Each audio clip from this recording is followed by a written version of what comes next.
let's get started. We've got the face, we've got the subway surfers, we've got the not Tetris over there. I keep getting the side wrong. And then we've got the game in the background.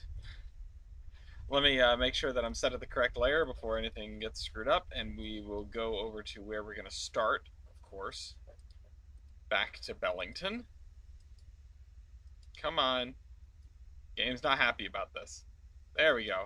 You can see the edge of the world. Okay. Okay. Let's make sure that we're live over here. Yes, we are.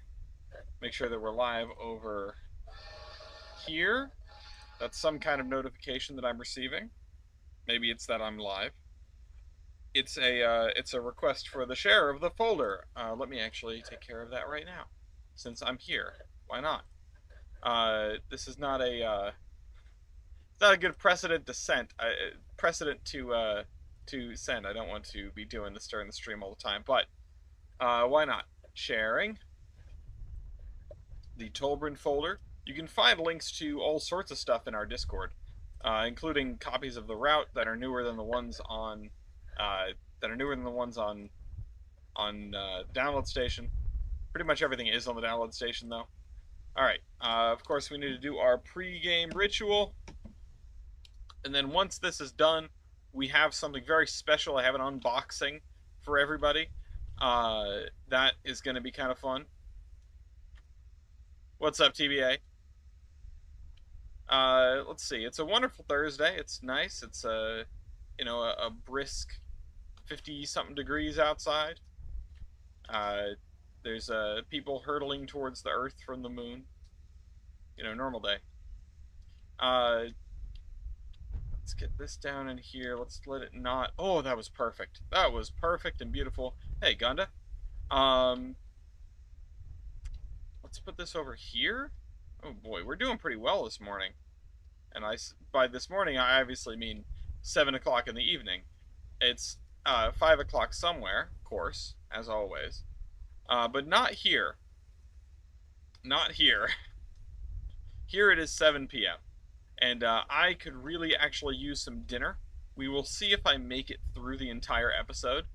But, considering I'm going to be distracted, I kind of wanted to put the distraction in the middle, but when I was asked, hey, when is the unboxing going to be, I didn't want to say, I don't know, sort of in the middle somewhere. So I figured I would do it pretty much right after this, or right after the first thing that I do after this. It depends how long this takes, and what I decide to do right away, and just sort of how I'm feeling. It's going to be, we're going to break up the episode a little bit with it, or, we could. Now we're not going to. Oh, I wish I had paid attention to what was coming next. I could have used that there. Whoop, there we go. Yeah, you've been on top of the NASA stream, man. I've been appreciating your commentary, because I have not been really watching it. I have been following along a little bit, but I've been following more along from your posts than anything else. Oh, if I had held it for just a little bit longer. So if you can get it down in there before it touches anything, then you can get more lines per line, and you get more points that way. More bullets per bullet. Wow, that's the worst thing I could have done. No, the blocks lock to a grid in Tetris, but importantly, this is not Tetris. This is Tetris, just worse. No, I mean, it's not Tetris. That's the name of the game. It's not Tetris. So this is our pre-game tradition. Give enough time for people to get in here and sort of poke around and get ready, and then we actually start the actual stream part of the stream. Do I think that that's actually beneficial? I'm not actually sure. Yeah, it's not Tetris. That's what the game is called, not Tetris. Do I think it's beneficial? No. In fact, I probably think it's detrimental, because anybody who finds this is going to go, well, what the heck? He's just playing Tetris for 20 minutes at the start of the stream. I wanted to see the route building. Why can't he be driving trains around or something? And honestly, that's a good question. The reason I'm not driving trains around is because honestly, I don't really enjoy it. Uh, this is silly, right? I am playing, I'm building this world in a train simulator so that I don't play the train simulator. I want it to play itself. Um, I want to unleash the power of living railroad on this railroad and see what happens. Which so far, what has happened is AI gets stuck, AI gets stuck, AI gets stuck. It's taken me back to my locomotion days. Um, one of these days I will get back to the locomotion days. Oh shoot, I forgot to put up Transport Fever. I recorded 3 episodes yesterday and I forgot to put them up. So that's on me. Whoopsies. Or not yesterday. I recorded them on Tuesday. But at least I've got some in the chamber now. They've got to go up. It's 1 or 2 a week. Tolbrynd is in theory DLS compatible, although I've heard that some things are no longer on the DLS. Everything that's in the map is either marked as being on the DLS or being a packaged asset. Like you need to have Trainz Plus to get everything, I think, because you don't have to, but you either get Trainz Plus or you have to get a whole bunch of the DLCs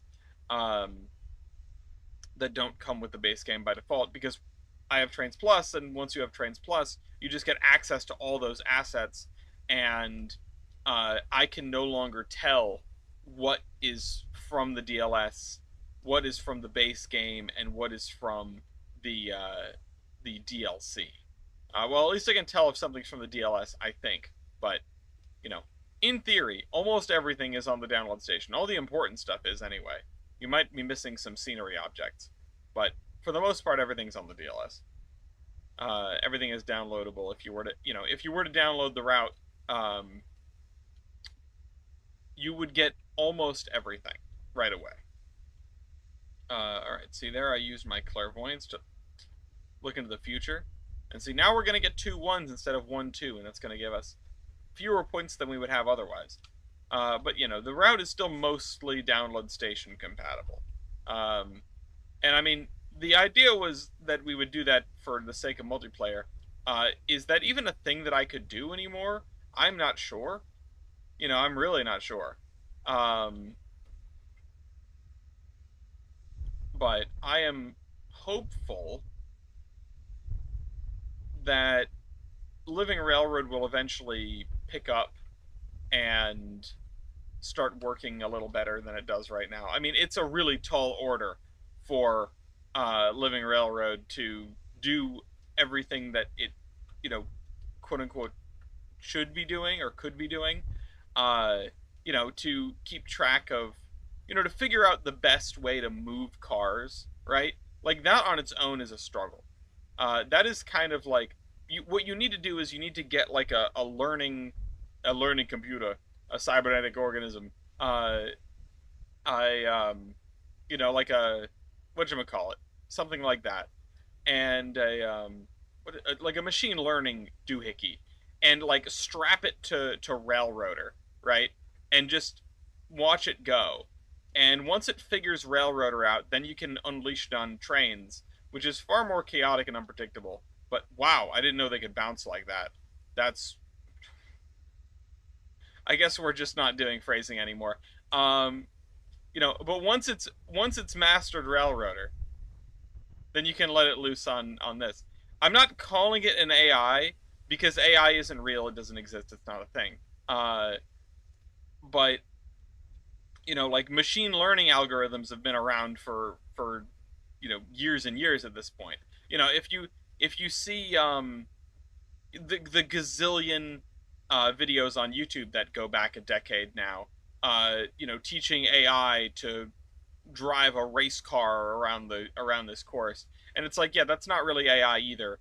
And it's definitely like ChatGPT is not AI. That's not AI. The Trainz AI is not AI. There's no such thing as artificial intelligence like is in the movies. But there are names for all these other things. Hi, Redding. Yeah, I would probably need it. I mean, you need a decent. computer to run this catastrophe, and somehow I manage. Uh, but yeah, I've been working on this for 7, 8 years now. A while back I checked and it was 7 years. Also, goodness gracious, it feels like we've been doing this for 7 years. What am I gonna lose? I'm doing really well. I say, famous last words, right? But just because something is able to sort of make decisions, does not mean it's an AI. It does not mean like Will Smith wants to fight it. Uh, it's it, there are names for all these different algorithms and what they do and how they work. Uh, and like a genetic algorithm that learns from previous attempts, or rather, it tries a whole bunch of things, takes the best results, blends them together, and then tries again. Um, like that's cool. Honestly, that's always been cool. Uh, I mean, I don't like AI slop. I don't like, generative AI. I don't think, like, don't take advice from ChatGPT, or Copilot or Gemini or whatever, the newest one is, Grok, Gork.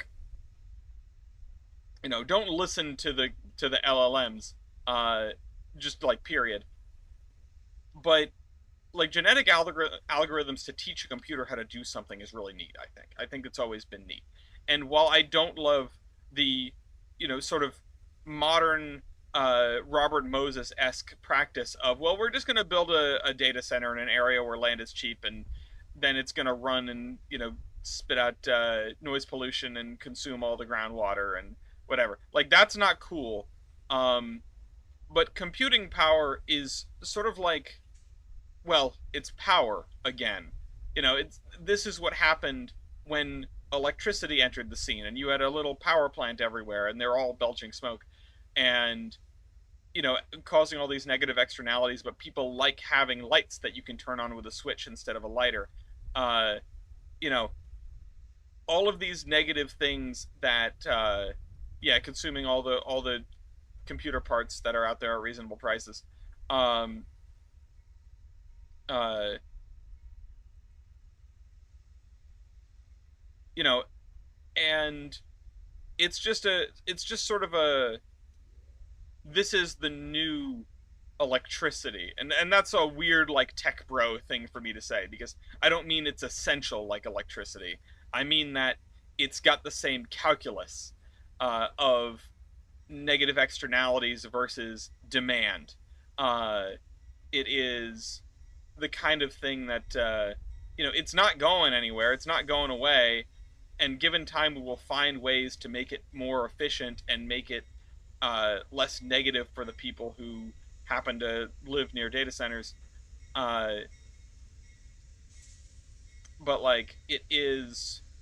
Oh shoot! Oh shoot! Stuff's coming down pretty quick now. Oh, we're gonna get the animation at least. Uh, you know, it's like I don't want to admit that it's here to stay, but like computing power on the whole is getting more and more important to just have out there in the cloud. Uh, we could definitely be better about how we're building data centers, but I don't think they're going away. Um, uh, I know it's been 50 minutes. I'm. Oh shoot! Oh no! Oh no! That was a fumble. I know. I need to find something with like a time limit. Imagine if instead of doing this, I did like one match of Rocket League. That would be kind of funny. Um, just absolute. You're gonna watch me absolutely get rinsed and tilted for 3 minutes, uh, then go play Trainz and just be like, no, no, this is my happy place. This is my happy place. Or like a game of bullet chess. That would be awful. Actually, I'm so bad at competitive chess. Um, I would have to like get me a 100 elo account first, so that I can play against people of my caliber uh instead of losing for the first 75 episodes. Um, okay, everything's gonna go away. Everything's in pieces now. Um, you know, uh, and yeah, to the point of like AI sometimes has a good suggestion. Yeah, it's like sometimes, but you can just as easily sort of like go on Reddit and get that same suggestion from another human being. Uh, it's it's the things that the Google AI overview, for example, it's just like here's the amalgamated data of all the people that have ever sort of asked a question about this. So here's a sort of answer to that question. And it's like sometimes it does actually spit you out something that is useful, but it's not if I'm going to use it as a tool, I'm going to use it as a tool of last resort behind like way behind asking another human person about it. Rinsed and tilted is the wombo combo, yeah. Um, oh shoot, oh shoot, oh shoot, oh shoot. Um, Come on, we're still going. We're still going. We're definitely gonna roll right into the unboxing.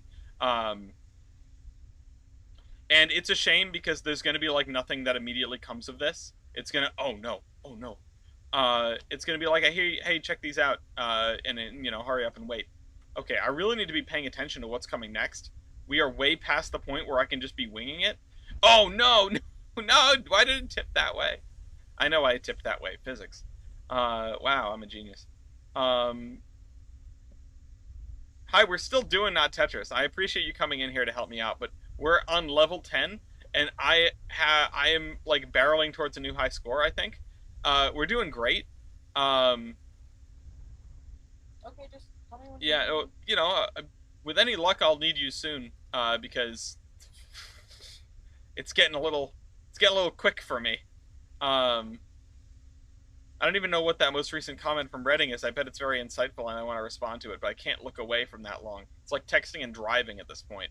I'm gonna crash into a family trying to cross the street or something. Oh shoot. Oh, that's dark. Yeah, I know. No, but like not people, not people.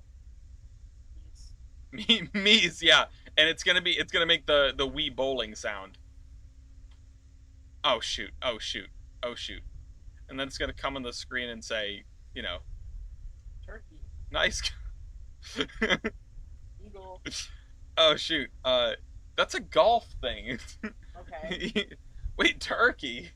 Yeah, that's what the Wii bowling. If you get like 5 strikes in a row, it's like a turkey.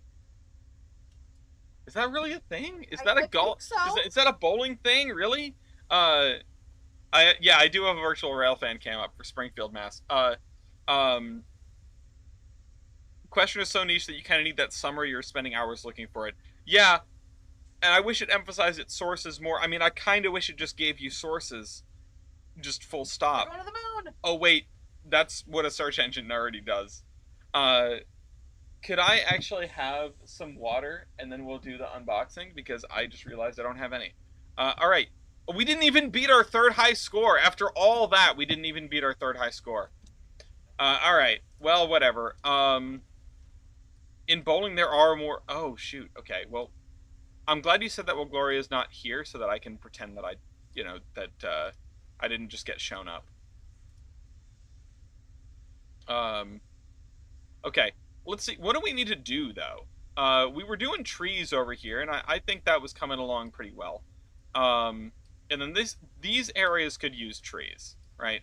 Like we could use like a big leaf maple over here somewhere, just like right there in the backyard of this place, and then maybe an elm tree out back here. I mean, this area is pretty empty. I don't remember what my purpose was with this, but thank you very much. What's just my purpose? To butter my bread. You passed butter. Oh my god. All right, you mind going over there and opening that box? I'll be Uh, kind of white.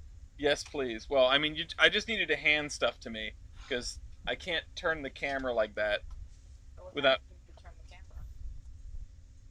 Well, I mean, it's hard for you to be the Vanna White if you're not on the screen, you know. Vanna White is all about like, yeah, yeah, touching numbers sensually. Uh, uh, Okay. I used to bowl league. Oh shoot. I don't think I've ever met like somebody who is bowled not professionally, but like competitively, which is great because I'm absolutely terrible at bowling. I Uh, want to go bowling. I'm glad I've never had to like stand next to somebody who will absolutely dunk on me in the game of bowling. I will. No, you won't. Yes, No, no, you won't. regular bowling, yes. Nuh-uh, nuh-uh, Oh, absolutely you think not. because you crushed me in duck bowling? I did not crush you in duckpin bowling. All right, it was a fair competition. Uh-huh. Um, Listen, if I was crushing you in duckpin bowling, would I have? Yeah, I probably would have. Never mind. Um, Oh no. Greatest source for the Colorado Midland. That's. Uh oh. Hold on. It's the first unboxing item. Plain white envelopes. Hold on. Where's my big webcam overlay? There it is. Plain envelopes. 10 of them. Wow. It's all we got. All It's a box full of envelopes. Okay. Um, You can give them to me in any order, to be honest. And I mean, I'll open them over here. well, I was. What were you looking for? Oh, right, that's right. I forgot there's other stuff in the box. Um, It's the credit card bill. Rio Grande one. Oh shoot. All right, yeah, let's open this one. Oh, I'm gonna struggle to get these open as usual. There's scissors. Would you look at that? We we can use tools. That's not super helpful for this. We can use tools. Unga bunga. Uh, no, cause like I don't want it pressing up against. There we go. Okay, here is. Let's just grab one off the back. This is card number 3001002, Montezuma. So we got our there's the spoiler. We got our first yes, this is the legendary for, you know, Mark's making Montezuma or two Montezuma. We got the heist batch in from Mark's Madness last year. I ordered them in March of this year. I didn't specify which March I was going to order them in. So, ordered them in March. What are those? Oh, these are the. Oh, these are the. I mean, whatever. I can unbox these too. Why not? Don't show those. No. Okay. All right. I'm not gonna show them. Okay. All right. Um, There are wedding thank yous. That's what they are. Oh, we got a train. you do too. Oh, 802. Oh, gee, this one's kind of goofy looking. They package them differently depending on that. I don't know what I'm going to do with all this detritus that's left over. It's just going to be on my desk. Gray is a class 2 card.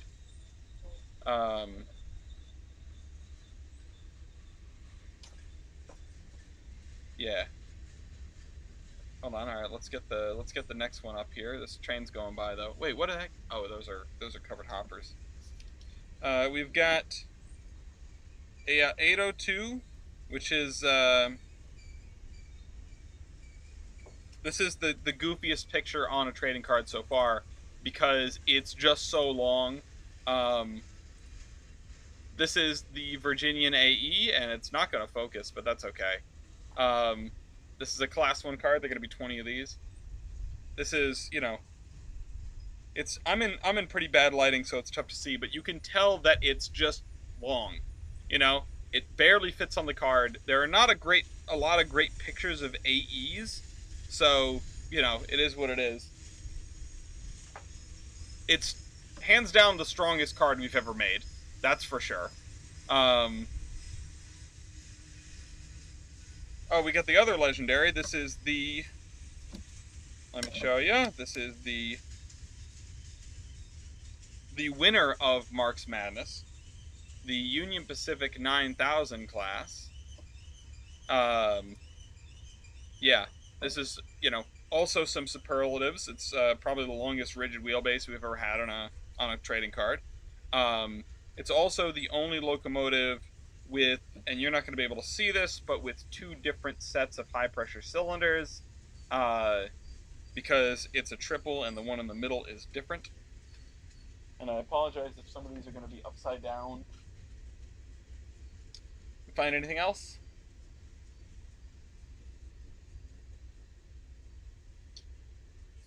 Oh, this is Jefferson, Madison, and Indianapolis.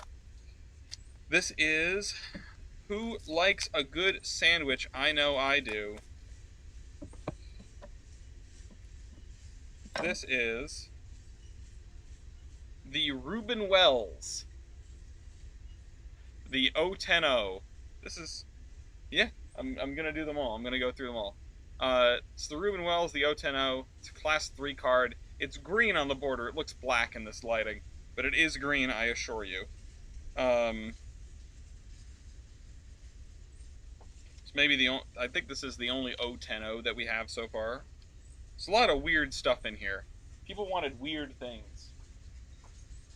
What's next? Oh, this is the late comer. This thing got bounced out in the first round, I believe. And the thing that it was supposed to replace, or the thing that beat it, or, you know, it is, what I'm trying to say is, it is replacing something that we could not get stats for, which was the Colorado Midland engine. This is Grand Canyon Railway, number 4960. It's a Class 2 card, good locomotive, long career in, long career in preservation. What's next? I don't know what I should do with all this. I guess I'll just try to shove it in the trash there.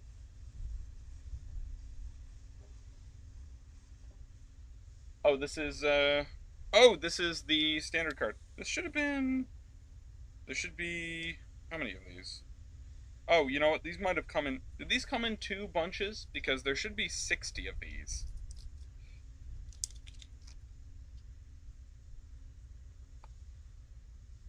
I thought I ordered 60 of these.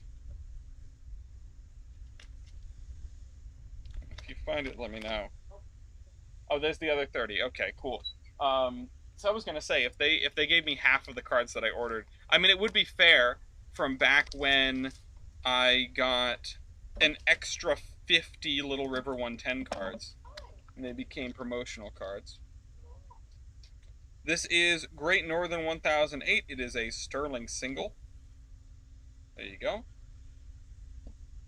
It looks better in that lighting than it does when I look at it like this. It came out pretty good. This thing was such a pain to figure out stats for. Thank you, Mew, and Tyler, and everybody else that contributed to this batch, but you two in particular, you did a lot of work on that one. I'm going to try to keep those together. What happened? Oh, okay, I thought you were going like, oh no. Oh no. Alright, let's see what's next. That's got to be the other standard card. That's a lot of them. Yes, okay, yeah, this is Pendennis. He's licking it. Well, at least one of our sons likes a cardboard box. If it was Venkman, you'd be encouraging him. And so would I. This is what? Pendennis Castle. Oh, no, sorry. This is Cookham Manor. My bad. This is Cookham Manor. This is a little 460. This is one of the Great Western things. I mean, can I get the camera to focus on it? It just wants to focus on me. It's really trying. But yeah, I mean, neat. I don't really care for UK Steam all that much, but that's one of all of those. Not the only Great Western 460 that we have in the bunch here.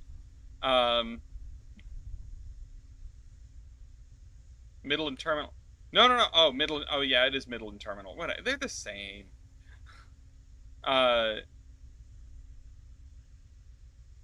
not the same. I know they're not the same. Oh, the Q. Okay, we've got the Q machine. That's right. This photo was taken by Jersey. Thank you to him for grabbing this picture while he was over there in whatchamahoosit at the IRM. Uh, Perfect entertainment.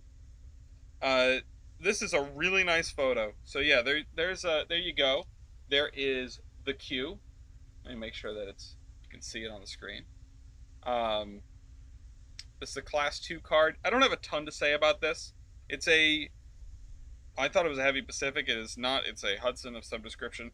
Very modern, or modernized engine. A lot of fixins, a lot of cool stuff. Style points galore.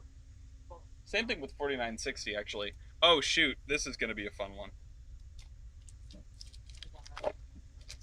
Mm-hmm. Uh-huh. You know what kind of train this is?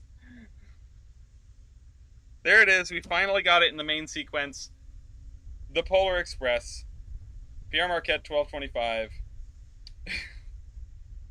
Of course, this thing showed up, and of course it won, and of course, it's a magic train. This is not the only magic train in this pack. Um, we've got this as well as another one that's yet to come. I mean, if you like Burks, this one is for you. If you like Christmas movies with slightly uncanny, terrifying animation, this is also for you. Autism galore. Well, they're train trading cards, darling. They're all autism. Um, can I have the next one, please? Oh my god, Union Pacific! We got more Union Pacific. Okay. This is a very strange machine. I'll tell you what. Um, 4960 undefeated goat of surviving an apocalypse. Yeah, well, now you can get that card. Let's see. I'm gonna snip this open. This is Union Pacific number 21, which was a compound of some description, sort of one of these like weird Harriman things. Um, Definitely encourage looking at this one because it is a little bizarre. Does the 4960 card have your photo on it? It's a good question. Where did that go? Um, let's see. Let me look at the picture. Yep, photo credit. It's got your name on it. Um, Achilles. Uh, so okay, yeah, that's that one. Union Pacific 21. This weird compound machine. Um, what's next? Union Pacific 2850. Oh, the Royal Hudson. Okay, yeah, this is a good one. This is a very good one. Good locomotive, very famous. Oh, we'll get to that one. That one looks like that's a Class 1 card, isn't it? I don't see too many in your hand there. It's not RGS 20. Get UP 21. Canadian Pacific 2850. The good old streamlined Royal Hudson. This thing was the bane of the local games for a long time. Uh, I don't know what else there is to say about it. It's a very good Hudson. It's got very good stats. And this is a Class 3 card. This is one of the better Class 3 cards out there. So it's going to be pretty common. There are going to be 40 of them in circulation. No, I'm not. If you want to grab it for me after this, you can, and I'll put it on camera. And you can,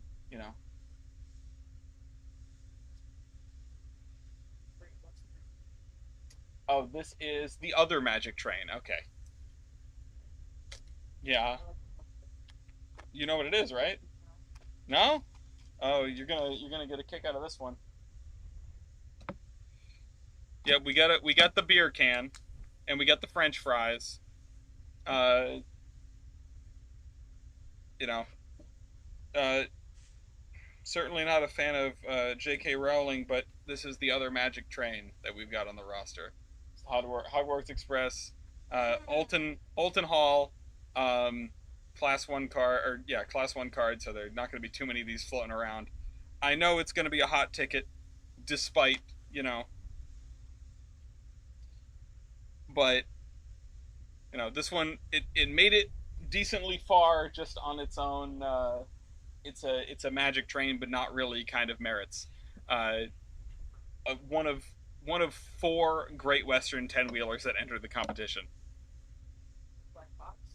Black Fox. This one I have to give a special shout out to Daniel Gollery, Train Boy 1, for helping to pull together the information for this card. Also, Marine Trooper has done a decent amount of work.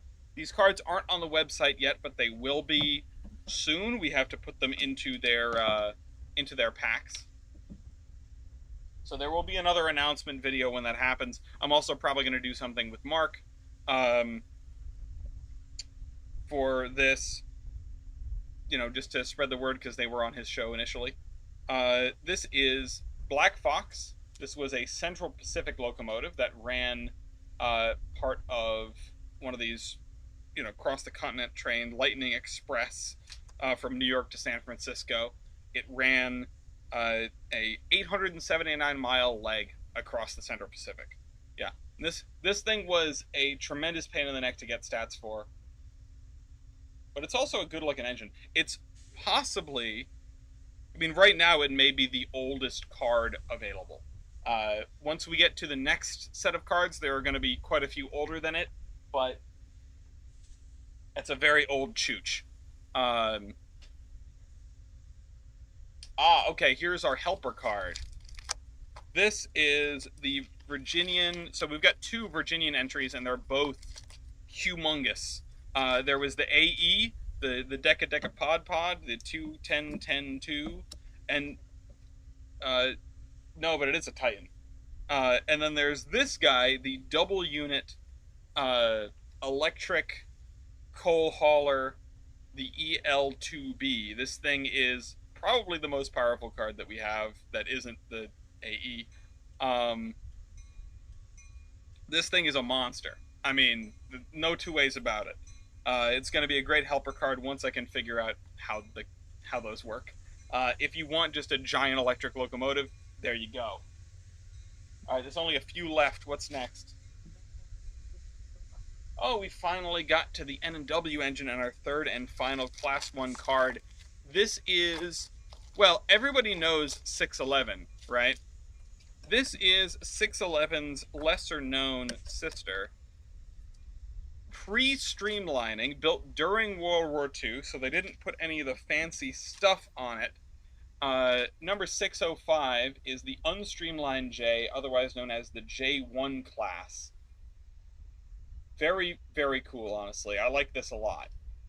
It's also a Class 2 card. It's a very powerful Class 2. There's some power creep in this batch.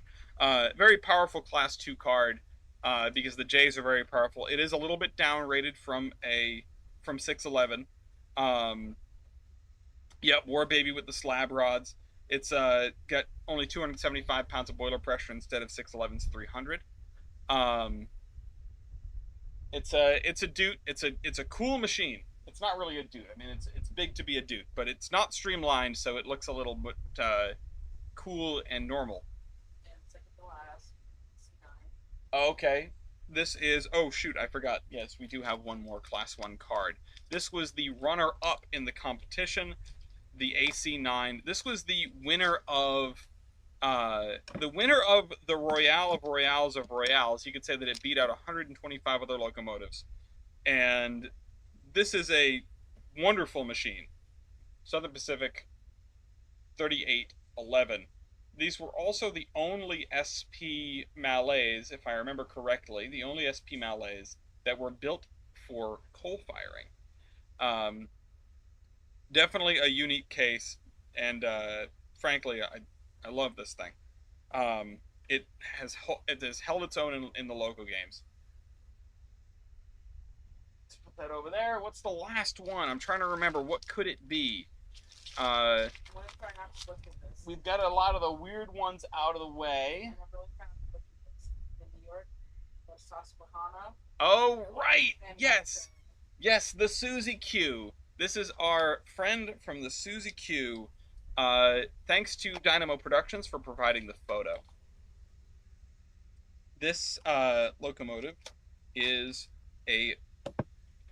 almost an identical twin of another card that we already have, 3025. This is New York, Susquehanna, and Western number 142, the other SY that made landfall in the United States.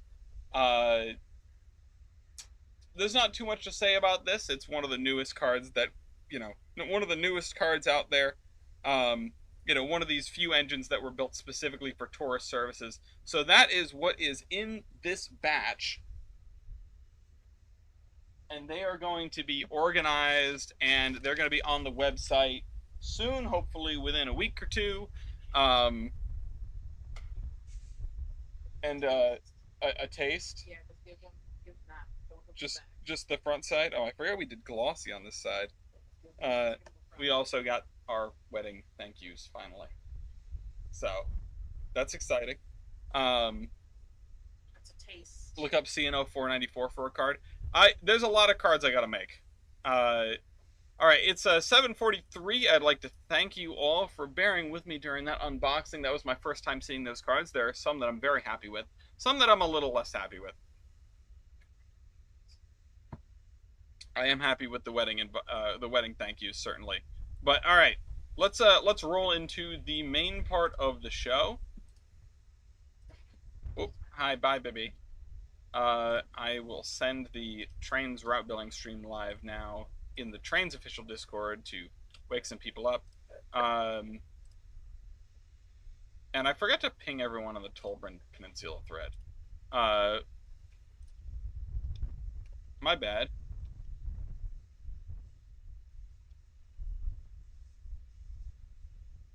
Sorry to both of the people that have already been made aware.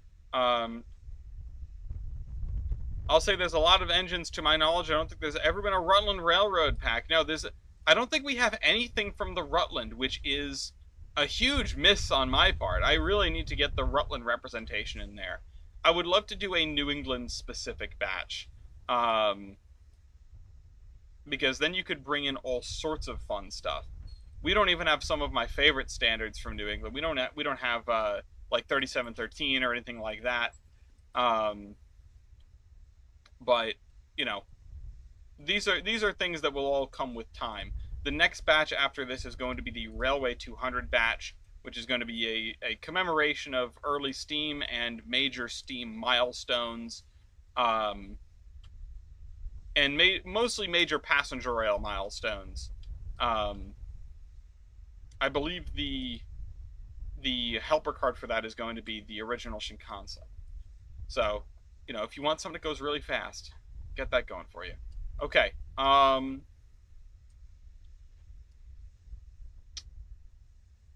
What are we to do now? It's 7:45, and honestly, I'm kind of sweating buckets here. For no particular reason, I just cook when I stream. Okay. Let's see. Let's look at what we have to get done. We've got this area in here. We've got this little area in here. This is probably the easiest thing to do, but I just don't know what I want to put here. I was thinking, like, this is fine just being sort of on its own. We can put a house or two more over here. If I can just grab one. Oh, that was more than one. Okay. A house or two more over here. Like, what are we missing in this area? What are we missing? We don't have, like, a park down this end. Well, we do have this. We do have this little park. And then we have this over here, and then we have this, sort of town park there. We're gonna need a bigger park somewhere, but I have not decided on where. Of course, this is not going to be a bigger anything. This is going to be a small something. And I was wondering if maybe we could put in some sort of community building, or maybe something like that. Maybe like a let me just Control Shift F. Let me type in town. Gas station? Yeah, I guess we don't have a gas station too close. What is this? No, that's just a little store. I thought we had a gas station around here, maybe on this side. Oh, there's one over here, but that's not too bad. You said Colorado Midland and Rutland merger. You know what would really be something is if we were to make a batch uh called like Forgotten Heroes or something like that, and we pulled engines from the Rutland and the Midland and the other, these other railroads uh, that are kind of neglected. There are a couple of things that I've called America's Forgotten Class One. That's one of them.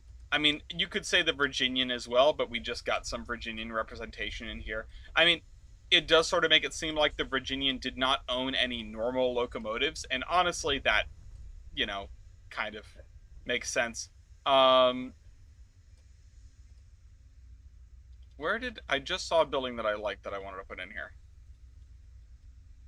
Uh, PWV 2664. Yeah, no, that would be cool. The Pittsburgh type would be kind of neat to have in there because you know, you don't see them brought up very much. Pittsburgh and West Virginia is it's a rare railroad. That's too tall. Um, I'm trying to think of the other forgotten ones. Maybe like the Bangor and Aroostook, right?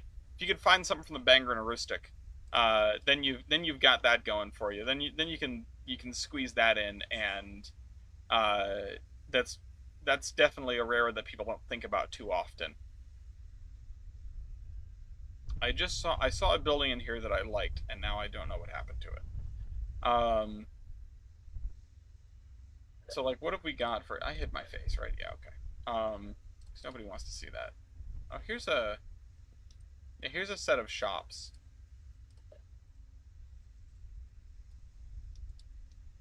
I mean, I wasn't super sold on doing shops over here, but I guess it'll work. Um, BR for a GP7. Yeah, I mean, Central Vermont. You could do stuff just in New England alone, right?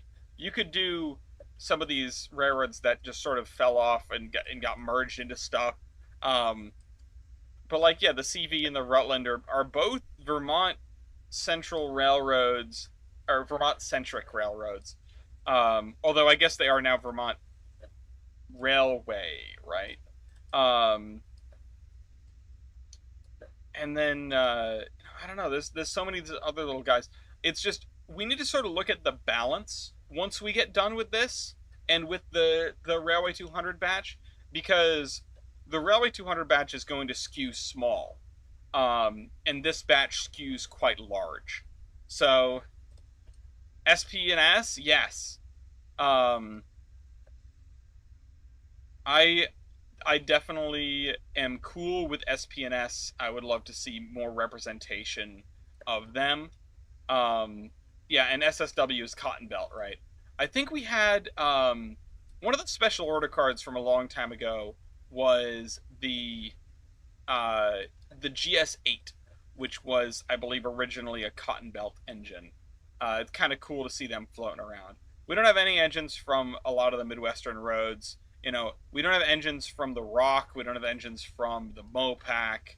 Um, I need to go through like the Master Card catalog, um, and see the big holes because I think if we look at the cards that we haven't made just alone and pick out, okay, what are the names that aren't on this list that we can think of right away? I think that's going to say a lot about, okay, which railroads are the ones that don't get thought about enough. Um, Rock Island, they had the largest fleet of Northerns, really. The Rock Island is such a. I mean, I'm not going to say it's an underrated railroad. I feel like that's the wrong word. But I feel like it's something that people only know for, reasons that are not completely. Like, they don't know it for all the reasons that they should. Um, they know it for The Rock, the Big Blue, and also bankruptcy and being just absolutely screwed over by the federal government. Um, yeah, exactly. They're known for their diesel era stuff, which is fair because like it's all really cool. But although I was never really a fan of their pre-bankruptcy blue paint scheme. I'm sorry if that's sacrilege. I don't think it looks that good. But you know, okay.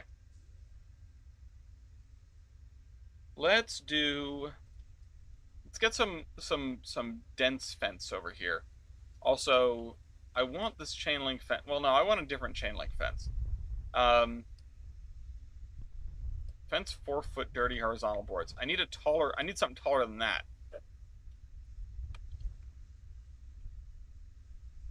Which paint scheme? No joke. They cycled through 15. I'm meaning like the like passenger red scheme. I think. Again, I don't know as much as I should know about the rock. Um, but that era, it just never spoke to me. The aesthetics there never spoke to me, which is a shame because it's objectively pretty neat. Okay, let's put this along here.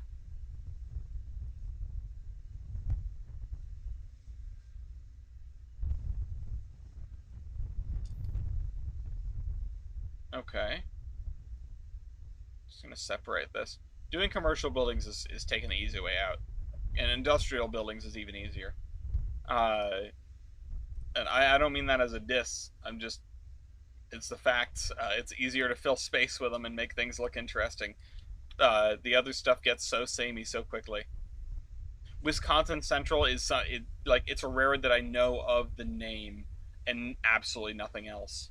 You know, um, I would say like some of the other iron ore roads. Some stuff up that way. But we do have one of the cars that we have is DMIR, so that's something. Let's see. What if I go? Let's see. TheIronHorseman.com.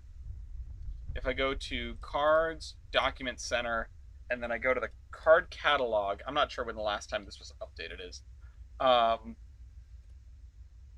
we're going to mark these two down as batch delivered. Marks Madness is plotted or received. Yeah, I don't have a received. I don't have a thing in there. That should show up as like a purple. Oh, never mind. That's the Vistaprint shipping. Um, Shipped. I'll just put it under shipped. Railway 200 is confirmed. Yeah. So if we look at these, like, we've got a whole bunch of stuff. We have DMIR. We don't have Rutland. We have a couple of Reading things, right? Well, we've got Reading and RNN. Bessemer and Lake Erie is a good one. Every consist is a huge dopamine surge. Um, okay, this is gonna be like a. Let's see. Let's do a hedge, but behind it, let's do a chain link fence.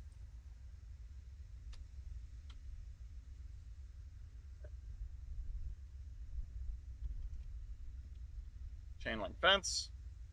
And like I'm on the trading card. I got my trading card brain on, so like how productive am I gonna be today? I don't know. Um,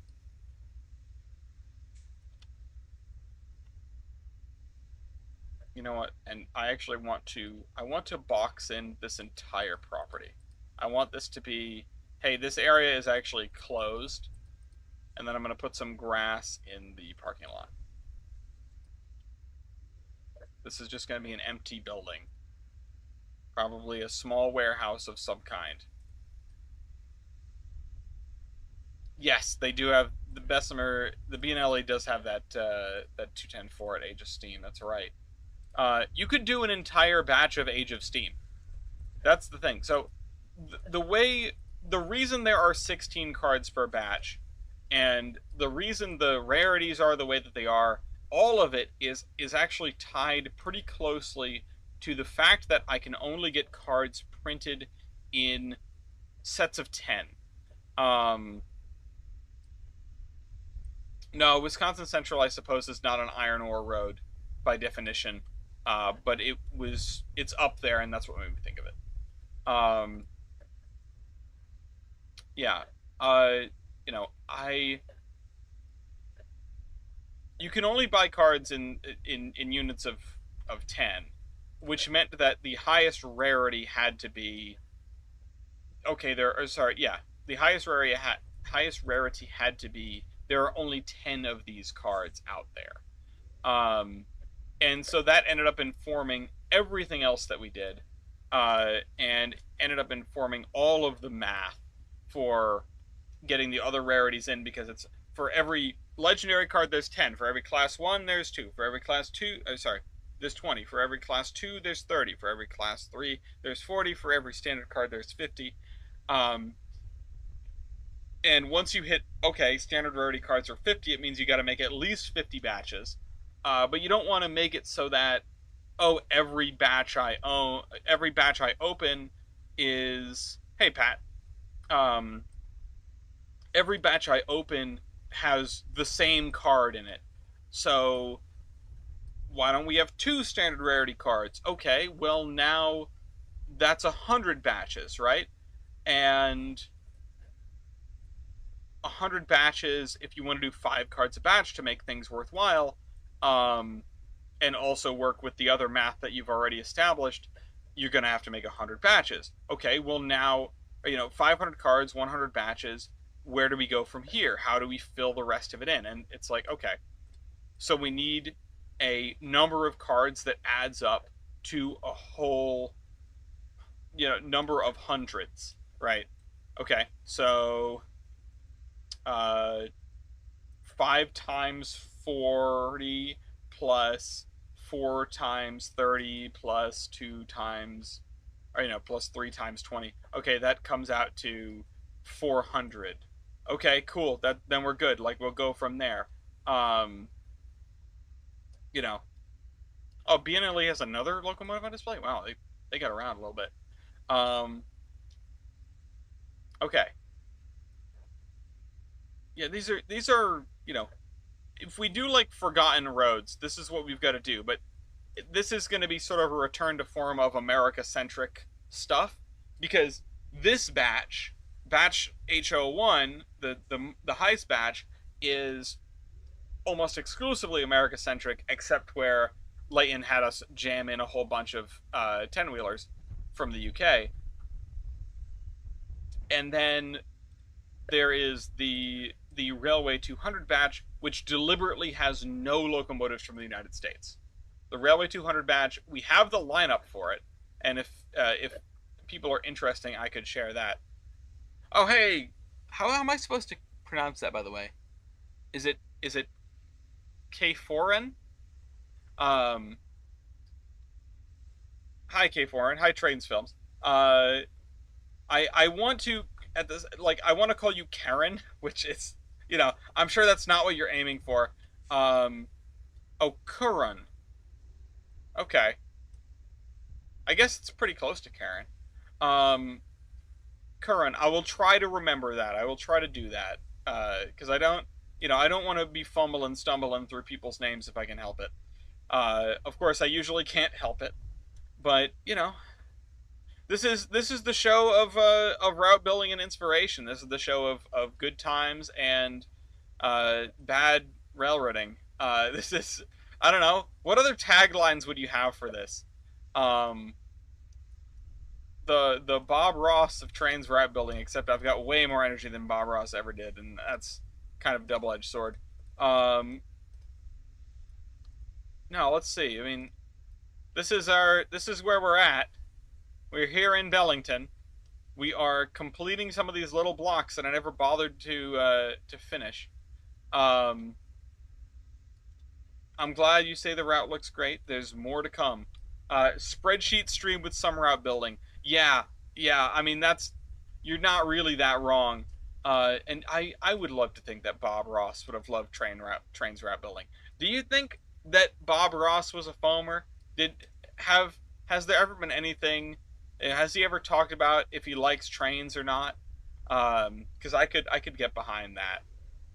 Um, I would love to learn that Bob Ross was a farmer. If What's Bob up? Ross was openly a farmer, he would paint nothing but trains. No, you gotta have a little bit of, you gotta, variety is the spice of life. I'm sure Bob Ross would say that In also. New England Tech, I did a project on Bob Ross Yeah.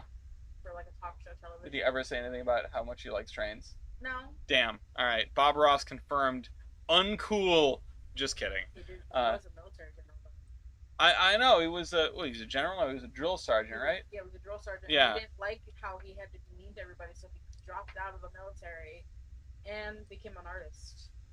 Yeah. Honestly, super based. Bob Ross is one of the coolest people who's ever lived. Honestly, it's like the "nobody is born cool" meme.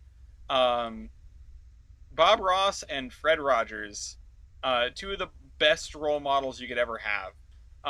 Bob Ross lore drop. Yeah, no, thank you. Bob Ross would have loved the Alaska Railroad. Actually, that's a good point. I bet he would have loved all of the beautiful landscapes that you could see from the Alaska Railroad. I'm just gonna do this parking lot with this. This seems kind of appropriate. Um, but I'm gonna end it before I get to this because I want to keep this as this grass and mud spline underneath the track, and we'll put fences on both sides of the track as it snakes through here. Oh, and we've actually. Oh shoot! I just noticed there's a cargo loading bay over here. Oh no! This is like the expert level uh, American truck sim drop off. Oh no! I didn't want to put because I didn't want to have to get the in the parking lot track spline for this. Um, yeah, you could get a semi trailer around there with a lot of work. Um, did Alaska have their own unique equipment, or was it all ex Panama Canal and U.S. Army stuff? That's a really good question. You got to see, like, did the Alaska Railroad ever order something new? That's. I'm sure there was something. There had to have been something. Um, what I do not know, but there had to have been something that they ordered new. Like, what was the first locomotive for the Alaska Railroad? What hit me with the Alaska Railroad lore? Um, but they got a whole lot of they got a whole lot of stuff secondhand, and honestly, I don't blame them. I mean, the Alaska Railroad was a bit Johnny Come Lately, right? Like they weren't on the scene, right away in terms of the railroad game because it's Alaska. I mean, it had to have come after Seward's purchase. So what does that make that in the 30s, right? When did Seward buy Alaska? Or when did we buy Alaska? Um, Maybe I am thinking too late. I don't know where I got 30s from, to be honest. Um, it wasn't until Diesel era that they went on buying their own equipment for the road. That would make sense, I guess. I mean, that's the thing. When you are a railroad that is coming on the scene that late in the game, uh, you have your pick of the litter, right? You can get whatever you want. Um, they could have been buying, like Northerns secondhand, not too long after that. So, you know, take what you can get. A lot of moguls and Toyotas. Oh, 1867. Oh, okay. I don't know why it was so late. I don't know why I thought it was so late. That's totally me being a goofus maloofus, being a dummy on that part of American history. And I had this whole thing in my head about why it would make sense for it to be that late. But okay, 1867. Um, that they got 482s like new because that's kind of cool. The Alaska Railroad Northerns. Um, yeah, I guess 1867 is firmly within our like Manifest Destiny era. Not that we ever really left it, um, but you know we ran out of Destiny to manifest, and we decided we needed more. Um, So new in 1930. Well, at least the 30s were in there somewhere. I had something. I had something right.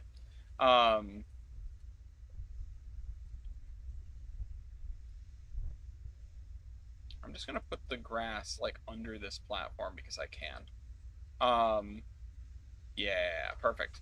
Okay, so those those 482s I'd love to learn about. They got new Mikados, and that's fairly standard. I mean, everybody had Mikados except for the B&M. Well, sorry, correction. Everybody bought Mikados except for the B&M. The B&M were gifted Mikados, um, and told we got you new engines, use them. Um, bless you, Lafayette. Um, let's do this. You know what I want in this corner? I want a tank, not like a military tank, like another tank. Um, N&W never had Mikados. Is that true? I believe you, but I wasn't. I was under the impression that the only people to never, like the only class one to never own a Mikado was the B&M. Not sure where I got that. Probably just because I thought they didn't own them, and there couldn't be too many places that happened. Um, but really, N&W never owned Mikados. That's a really unusual one. Really gnarly photo of one of the Alaska Rare at 482s after a wreck. If you wanna send me, if you wanna put in the Tolbrynd thread one or two photos of these Alaska Railroad mountain types, to. I would love to see that. Um, because yeah, I had no idea. That's super cool. Let's do this. Also, Gloria didn't get me my ring. Oh boy. Oh well. I'm gonna be in trouble later. It's my fault for forgetting to put it on. Okay, let's put no. Let's put this here. Delete this spline. What do you mean? Oh, that's for the grass, isn't it? Is it? That's an end vertex? Is it grass? It is grass. Oh, damn. Um, you know, Gunda, that does make sense. It's sort of the same thing as the Virginian, where there's no such thing as like a normal sized Virginian engine because they were all gargantuan because they had to be. Um, it's they went into the map and they turned all the industries on contract level 5 from day one, and they said, yeah, cool, we'll do this. Um, what are you gonna do? All right, so we've got this, we've got all this parking lot, we've got all this asphalt, all this space. I need to figure out what I'm putting in here. Probably more asphalt because we've got 4 truck bays right there. Um, they look very slant. That does not make sense to me. That is a word that I have not seen used in that context because I feel like it's probably because I'm too old. If I had to guess, I assume it has to be because I am too old to understand what that means. Um, uh, Posted. Okay, I'll take a look in just a second. You're gonna get the live Ellis reaction to these 482s. Let's see. Oh, yeah, that was the reaction. That oh, what the heck? Oh, they're little. They're small. I think. Can I get a John for scale? I mean, they're not that small. They've got a real chin on them. They look like they should have gone to Russia, which I guess in a manner of speaking they did. I don't know. It's something about the dome arrangement and the little, the extra forehead in front of the cab. I, hmm. Oh, you came up with slanted? Okay. So then I'm definitely too old to get it. I can't keep up with this. I made a 6'7" joke earlier. I'm keeping my youth. I'm not getting old. I'm not turning 30 this year. Lafayette turned 5 yesterday, and boy, that's just like oh my god, they grow up so fast. Um, Yeah, I would hope they have an all-weather cab. I would really hope so, to be honest. Because you're up in Alaska, there's no such thing as no weather up there. It's all weather all the time. Uh, Although if you think about it, the Mount Washington cog does not have all-weather cabs. They could not figure that one out. In fact, the early ones really didn't have cabs at all. I can't imagine having to stare down the barrel of literally, by like definitionally, the worst weather in the world from a normal cab or from a British-esque, uh, you know, British-esque, you know, cab walls and roofs are for chumps. You don't need that. Uh, Keep calm and carry on, sucker. Um,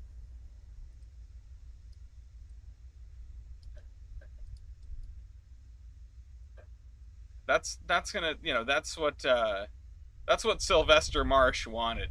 He wanted you to suffer. He wanted to take tourists to the top of Mount Washington, and he wanted the engineers to die and be replaced along the way by unsuspecting hikers. Um, he was neither an engineer nor a railroad man. That's the way it happens sometimes. Okay, what am I putting in this corner right here? It's a corner, bro. No. Um, I could just add pavement, honestly. I probably will. Yeah. Let's add more spline points to this corner. Pacific Santa Micados look similar, so that was their aesthetic. Yeah, their aesthetic is we are in, you know, their aesthetic is you're in Alaska, deal with it. Um, the whole Russia looking thing. Yeah, that was the you go up to the CEO of the Alaska Railroad, and he says, you know, I can see Russia from my backyard. Um, Avocados have tiny drivers, of course. Oh, I'm glad they have a page on Steam Locomotive because trying to get deets for Alaska Railroad stuff sounds like a tremendous pain in the neck. Um, it, is the Alaska Railroad steam engine just another S160? I'm asking that not because it wouldn't really necessarily turn me off. Well, I'm asking that because I don't know and it feels like it would be. Uh, because yeah, there are so many. We don't have an S160 card. Um,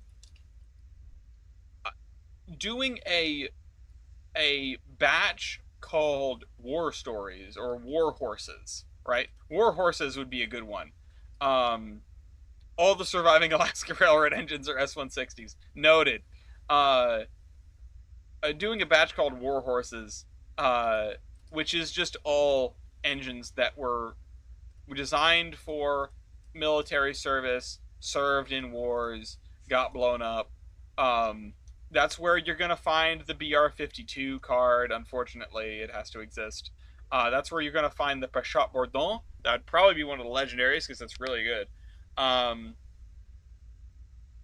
oh, sorry, big stretch. Whew, big stretch. GRW 4300s for war horses. Why the 4300 specifically? I'm gonna need you to elaborate on that one. I don't trust it. Um, I kind of want to use this for this. And as a matter of fact, I think I might even put in. Yeah, hold on. I have an idea. I need a different kind of dirt. Can I get a different kind of dirt? Yeah, this.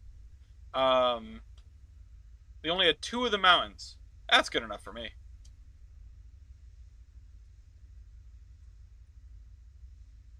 Yeah, okay. Let's just uh let's just mark off a corner of this parking lot or whatever you want to call it. blacktop. One got wrecked twice. That's the one we're gonna do. I mean, that is the more interesting choice, right? Um, oh,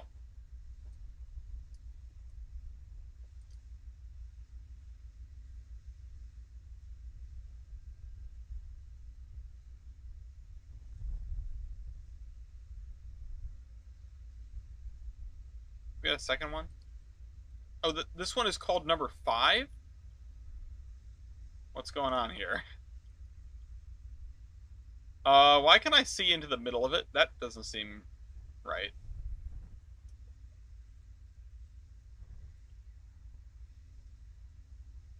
Let's uh, let's turn these two around, smush them into one another.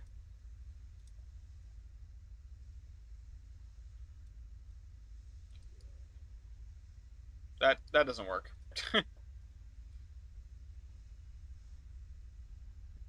Damn. EMT downtown debris rubble. Let's go download the other ones. Okay, manage content. Um, debris. Let's go over to download station. Batch were built for the war, sent by the Rod to France. Oh, gun holster in the cab. That's kind of sick.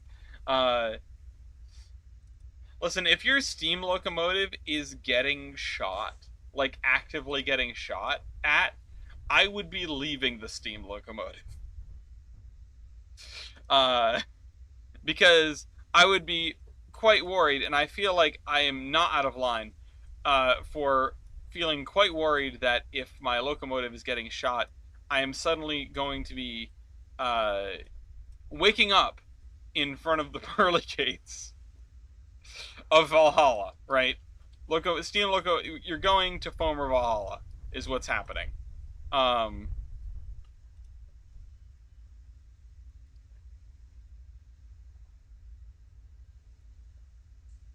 oh, these are like, I get it now. I get it. They're designed to be put up against stuff. Oh, very clever. Useless to me, but very clever. Um,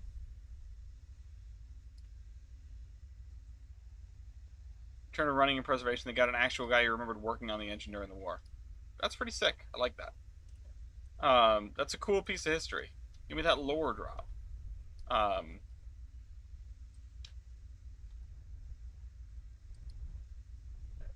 let's just put another pile of this over here. Okay.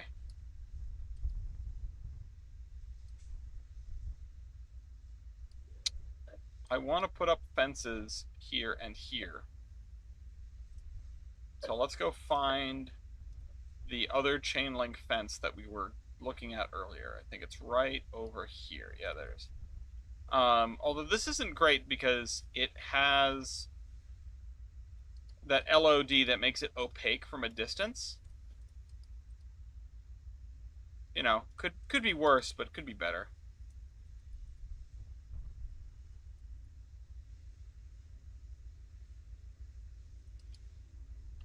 Let's see.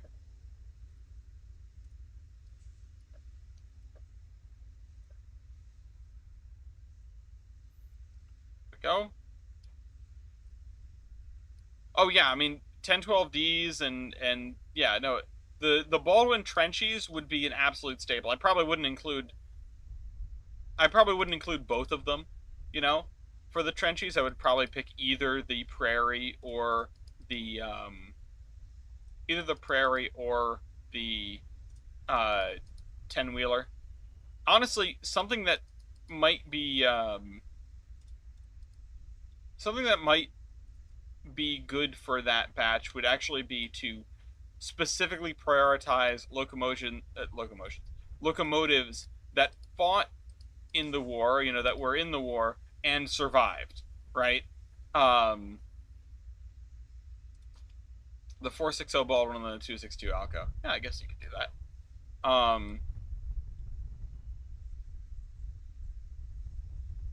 Okay. See, I think I missed an inflection point right about there. Yeah, that honestly does look kind of ridiculous, but you know, it's like, would you actually put up these fences for would you actually put up these fences for um both sides and also for, employees and not random Joe Schmo, you know? I think doing it on the one side is enough. And getting rid of it here probably makes sense. Yeah, that looks better. I like that better. Um, I know it's tough to see with the thing. Let's go into Surveyor 2.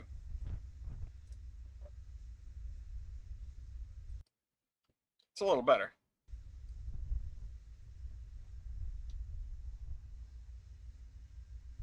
Yeah, we need locomotive representative from the train, that movie. Um, we also could do, that would be the right opportunity to do the general, because we haven't done that, or Texas, right? That would be a good pick for that. You go back far enough. The other thing would be the locomotive on the Russian armored train that the Czechoslovak Legion took across Siberia. That would be a fun pick if you could get stats for it. Last train home, you know. Um,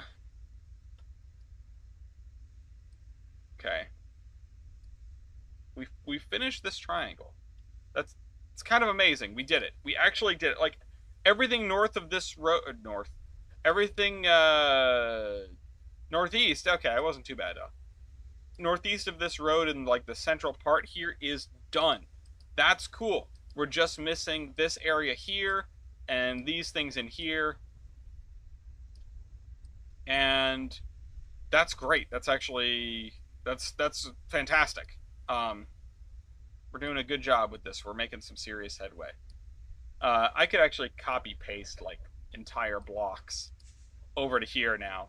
I mean, I'd probably just do lines of houses, but that's what this is going to have to be, just this infill area, um, because all of these tiles need to be here.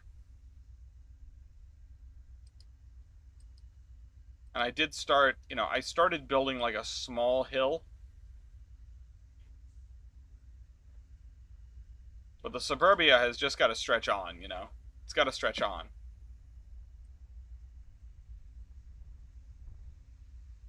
But we're gonna pick up stuff and vary stuff and move stuff around enough that it's not gonna be totally obvious that we did copy pasting unless you're here watching the videos, which you're welcome to do that. This is a really obnoxious one. I'm not really sure what to do with this. I mean, part of me wants to run it like all the way across the road over here to something next to the gated community because F them, am I right? I mean, if we've got to put this tile anyway because of that going through here, we might as well use this tile for railroad. The crosstown branch for something, because this would be an industry that predates the town expanding to meet it. You know what I'm saying? Um, this would 100% be an industry that has just been here for a long time, and maybe this sharp curve through here was something that was added later because they wanted to build this here, and it cut off the track used to do this, right? The track used to do this, and it used to plug in to down here somewhere. But the evidence of that is gone, and now you just have this, which could be like a weird little industry spur, right? Off the back of that. Sorry, my nose is itchy. Weird little industry spur off the back of that. and also you have this which comes along here, and let's see, we want to make sure we do get it in this tile. And this would have been pretty flat, you know? So like there's no there's no reason this thing would be sort of wiggling around through here. This would just be like the track comes out here and does something over here. Now, what is a farming adjacent industry that what is a farming adjacent industry that might show up in the middle, relatively speaking, the middle of farmland, um, before commerce gets to it? It's tough because it's tough because most of the stuff is going to be, oh, like a grain elevator, but we don't want another grain elevator over here. All that stuff is moved. If it was a grain elevator, it would have been consolidated into the others. This has to be an industry that is, uh, relatively speaking, unique to what's going on here. Let's just scoot this over like this. I want to line this up. I want to make it a straight line through the middle of here. Um, I mean, it could be. Let's see. I'm thinking. So let's eliminate that so that we can try to get the straightest piece possible. Okay. Yeah.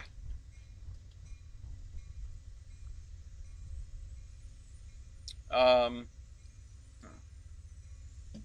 I mean, it could be some sort of processing facility that picks up from a local that takes from the local area and then produces, and there's never been a reason to move it because it was a private business owner. There's no reason to consolidate it because there's nothing else like it here. We've got like this, which is going to be doing corn syrup or something. Um, Maybe I should be looking at our list of commodities, right? This is, molasses, corn syrup, sugar. Um, we don't have a brewery here, but we have one not too far away, so that doesn't necessarily make sense to me to throw that in there. Um, it could be something that changed over time, but if it was ever, if there was ever not a business here, it would have just absolutely immediately folded because what would you need? Um, it's got to be something that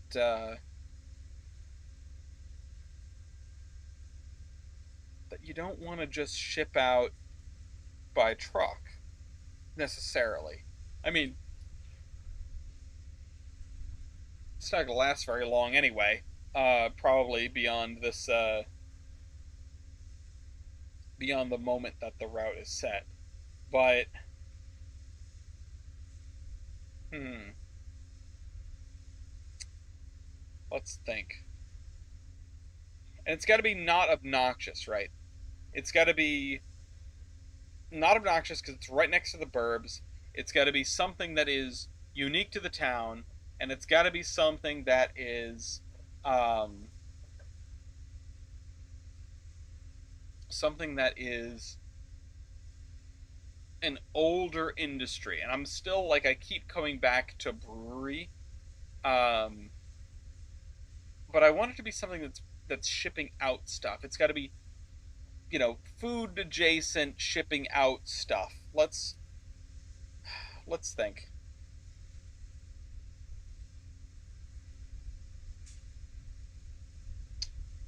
I'm looking through the list of things that we have here, and we could always do something vague. We could have some kind of product palette, um, but that's just not speaking to me. Something that crosses my mind is if we were to have some kind of water feature over here. And I know that we've got plenty of that going on already. We've got this river here that is, an irrigation ditch that ends up winding its way through here and then eventually coming out somewhere around here. I don't think we ever specified where, but it's coming out around here somewhere. And we didn't actually figure out where it was coming out.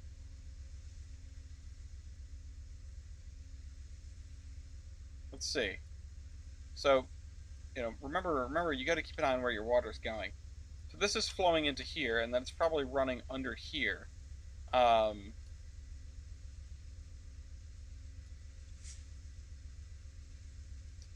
and then, what? Yeah, maybe it's just buried under this road, and then we have to have. If we put culvert large in here, are you even going to be able to tell that it's a culvert? Oh, we've got the side. No, because, well, hold on. Let's see how high we can make it. Okay, well, there it is in all of its pixelated glory. Okay, no, that's too high. It helps that the road is a little bit higher than it would be otherwise, because we are overlaying stuff onto the top of the bridge. Okay, can we scoot this? Can we scoot this underneath the bridge in a way that doesn't look... Actually, that looks alright. What's up, baby? Shoot, we're sticking out the top. Okay. Okay. Still love you. Winning order. You should tell me. Okay. Alright, we've got this going on. Now we know where the water comes out. There we go. Mission accomplished. We figured out where the water goes. That's the most important thing to do in your Trainz route. If we have... What if we do even better than this? Instead of this going out this way, what if we get a little Patuxent, a little bit of Patuxent Village with it, Patuxent River with it, and wind it back around this way, underneath this again, then this way, and then up this way. Now, the problem is that we need to make a high point here, right? If we're doing that, we need to make a high point here, because we need to separate these two rivers, because they go out and around instead of just merging together right here. So we kind of already have this going on. We're going to need to move the physical pick list. So let's go into Surveyor 2.0. This is going to be our we're kicking the can down the road sort of thing. We're just getting these guys out of here. Yep. Bye-bye. You can go over here now. Reason one why making a prototypical route is better. Don't need to figure out where the water goes. Yeah, it's true. If you're just building off of real life landscape, you don't need to figure out the landscape. It's actually already done for you. Very convenient. Pro tip. Also, hi East. Good to see you. Okay, so we're gonna make a hill, but it's gonna be like a temporary hill. It's gonna be like a concept of a hill. Like, we're gonna get this raised up over here, and that's going to be our baseline height, and we're going to work off of that.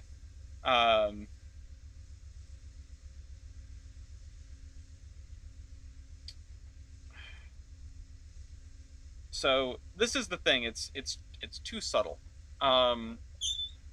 Congrats on. I mean, thank you. You just created the highest point in Florida. That's a good one. Okay. All right. Oh, that made my chest kind of hurt, actually. We need the plateau tool, not that. So we need the sensitivity up. we need to we need to yeah. I think we will bring this highway curve, and that's a too sharp of a highway curve. We're gonna have to extend that out, but that is a placeholder sort of situation. Um, yeah, we'll bring it out. We'll probably go all the way over to the river. Actually, I wish there was an easier way to tell where your elevation is. Really? Nice.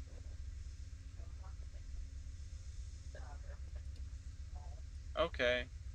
Um, no terrain tracks since Geiger. Yeah, no, I agree with the dem. The using a dem is the way to go, honestly. Uh, because the thing is, you can build your railroad anywhere on Earth. There doesn't actually have to be a railroad there already. And that means you can get any kind of terrain that you want. Also, not worth something. I don't know why I thought it was worth something. Oh, well, that's nice. But I did pick up that ship For Monday. Okay. How does under construction go nowadays? Poorly. No, well, today we had a special arrangement because we had the unboxing at the beginning of the stream. You can always go back and check that out if you missed it. And right now I'm trying to separate one river and another. Now the thing is, yeah, one river after another. So if we were to keep this at the same, hey Matt, if we were to keep this at the same elevation it's already at, instead of wrapping around this way, and this is how we're going to do this. We're going to go 4M, standard bump, classic terrain track. We're going to start here, and actually what I'm going to do is I'm going to give it the slightest uphill gradient possible. So this is going to be gradient value of 0.1. We actually might want to increase that later. How far have I made it? Well, we have got a lot done here in Bellington in the last many months. We have basically an entire city. We're missing some residential areas, but we have a large downtown. We have a large university campus. We've got many blocks of residential, but of course we're going to need more. We've got all of our stuff along the river, but that was done a while back. And this is everything on this side of the river is Bellington. That side of the river is South Bellington. It's a little bit more industrious, a little bit more working class. And then you've got Dells, which is a town that is much older than the other two, but has been consumed by South Bellington politically. And it didn't have all this area. And this is where a lot of some of the largest industries are. This is where the power plant is. This is where the meat packing plant is, which we just got that sorted out. You can see all the industry links in the parking lot. It's quite something. We've got this, which that's going to be an ATLS problem one of these days. I'm going to decide to relearn how to do that. Let's see. Okay.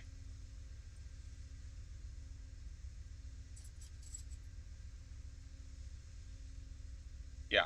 So this is our riverbed, pretty much. It's got to be down there. Yeah. And then if we want, we can come up this way, this way, this way. We want it to go underneath the highway.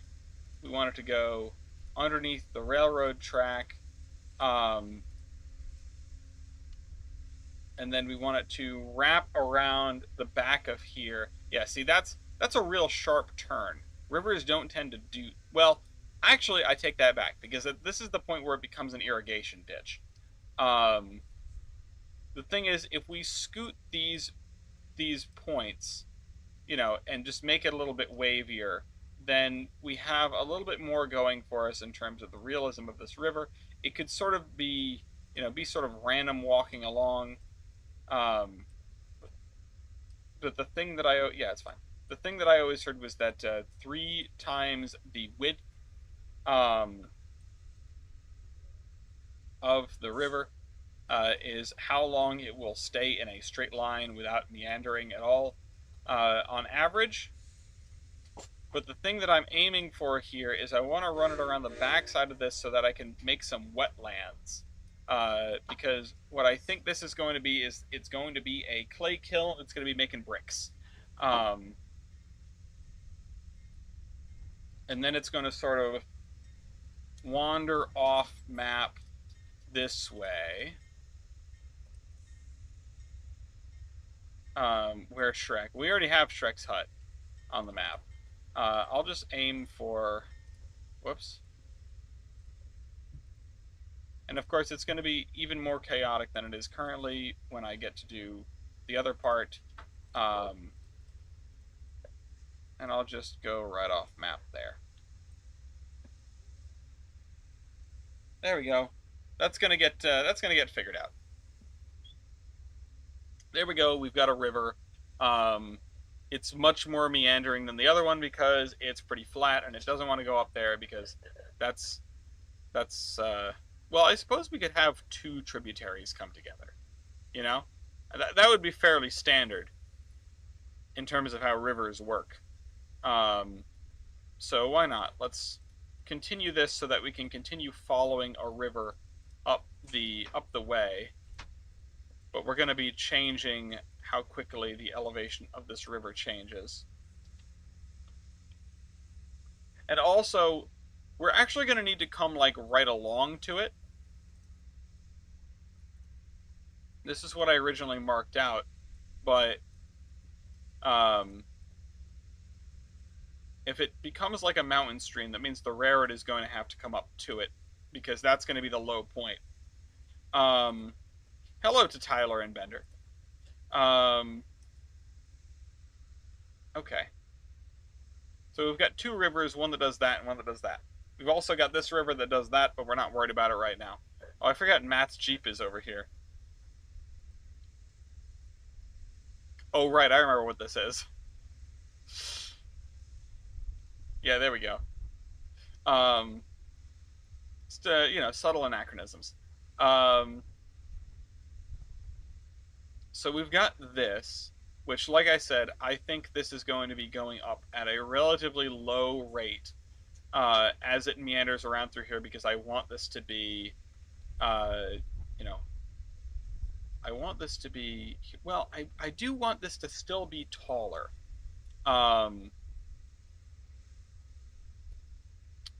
And that means this area's got to be a little bit taller.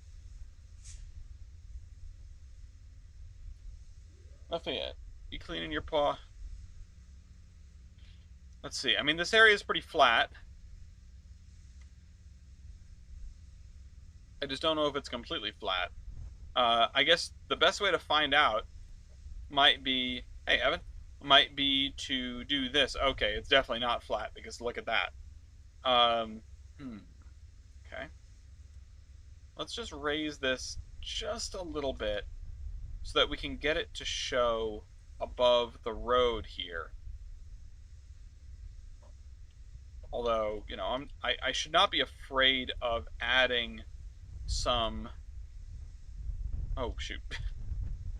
I should not be afraid of adding some situations where there is significant terrain variation or significant railway, like, height variation.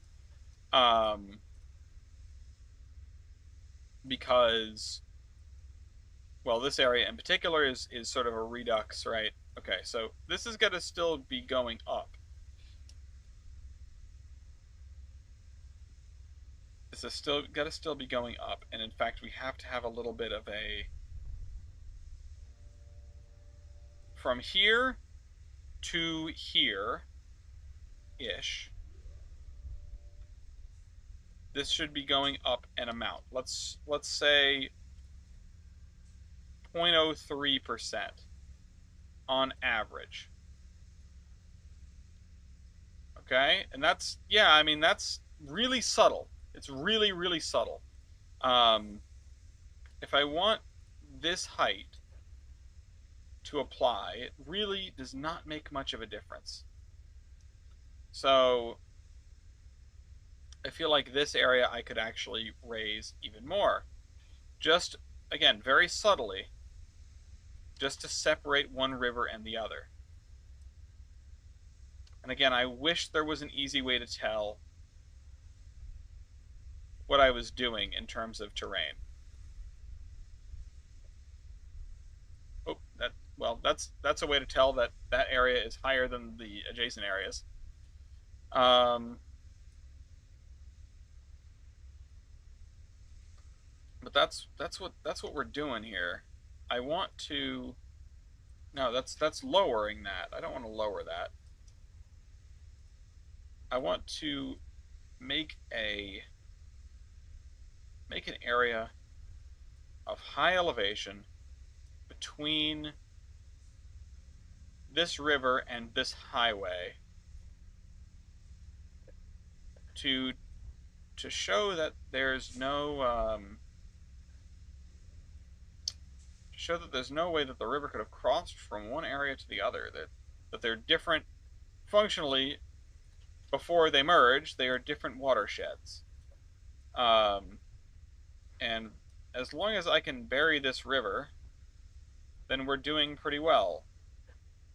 Because if I'm burying it, that means that the elevation of the water is higher than the elevation of the land. And that is the absolute minimum. Or sorry, it's lower than the elevation of the land. I said higher, didn't I? As long as the elevation of the land is higher than the elevation of the water, then the river is under control. And apparently I made a switch in there somewhere. The river that you can throw a lever in it, and it floods into one person who's tied on the down versus the 5 people that are tied down. It's very it's very philosophical. We call it the trolley boat problem, or the car ferry problem. Okay. Okay, we seem to have hit the point where our land is not high enough, so we need to keep doing this. The riverboat problem. Yeah, perhaps. I say. Alright. This is... Again, can't totally tell what we're doing here because it's too subtle. There really needs to be like a contour lines thing. That would be outstanding for doing terrain work. I just can't tell where the low spots are very well. And honestly, I might be getting worse with this than I used to be. I think so. That's lowered appropriately. I think this area maybe we can raise up just a little bit because I didn't want to continue this at all. Yeah, we'll raise that up and spread it out. Yeah, I know, and it's weird that I've never thought about that until today. I feel like contour lines should be such an obvious ask. But I have never it's never even occurred to me. Maybe it's the fact that I've been playing Transport Fever more often that the desire has hit. But frankly, I don't use the contour lines in Transport Fever too much either because they are also a pain in the neck to use and kind of useless. I mean, they are useful where there aren't trees. If there was an easy way to mow down a whole bunch of trees, then I would be more interested in the contour lines. And also, it would kind of be realistic. I mean, that's the thing, right? Railroads loved clearing the forests away from their rights of way. Not just because it made the money, but because before you even built the dang thing, you had to survey. And surveying is a heck of a lot easier if you can see where you're going. You know? Okay, this has got to be like I've got to put a steady thing on this. Now the problem is, of course, that historically I've done the terrain first and I've figured the roads out later. But we're gonna just have to do height bumping and stuff to get this figured out. Um, and this has got to go. Oh, oh, oh. This is in a cut now. That's not what I want. I don't want to put it in a cut. I want it to be climbing all the time. So let's raise this, and we can't put a defined slope on this. And we probably can in Surveyor 2, but I don't know how to do that. Although we will, yeah. So let's keep that like that. This hopefully does not bury the street when we make that into an embankment.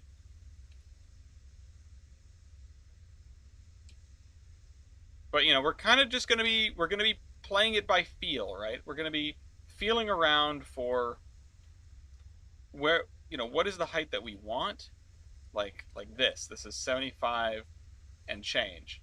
This is going to absolutely bury our river, but that's okay because we will then carve the river valley back out. Same thing with that river right there. And when I say valley, I don't, nothing serious. Um, but like if I want to apply this over here, and actually if I want to go up, say 3 feet, uh, and just raise that to there, but really, I wanted to go more than 3 feet. Let's just fill this area in. We want to keep the minimum as the minimum. That's the thing with a lot of these. That's the thing with height bumping. That's the trick, is you absolutely want to keep on top of what your minimum is. Because if you want to add a river, you can always carve down to it. But if you make a mistake and you leave a big divot somewhere, well, now you've just created what would be a lake, but there's no lake there.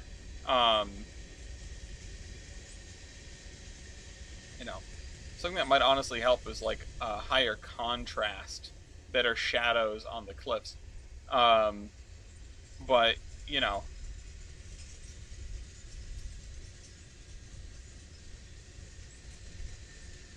that is something that would be nice. I mean, you can switch to wireframe view, and it makes it so much worse. It is completely like impossible to see when you switch to wireframe view. It's good for some things, and I feel like once upon a time, like if you're doing terrain stuff in the small scale, it can be kind of useful. But when you're zoomed out, you can't see the wires. Okay. One of the things that I'd like to do is for this edge here, figure out how much we're climbing and go to that. Now, it's sort of a question of how much do we want this to climb, right? And I think we've already done that. We have already set that. Oh no, that is flat. That is actually flat. Okay. In that case, let's figure it out. Because if we want to, if we want the corner to be the highest point, which is probably reasonable, if we want the corner to be the highest point, even though that is where the river comes through,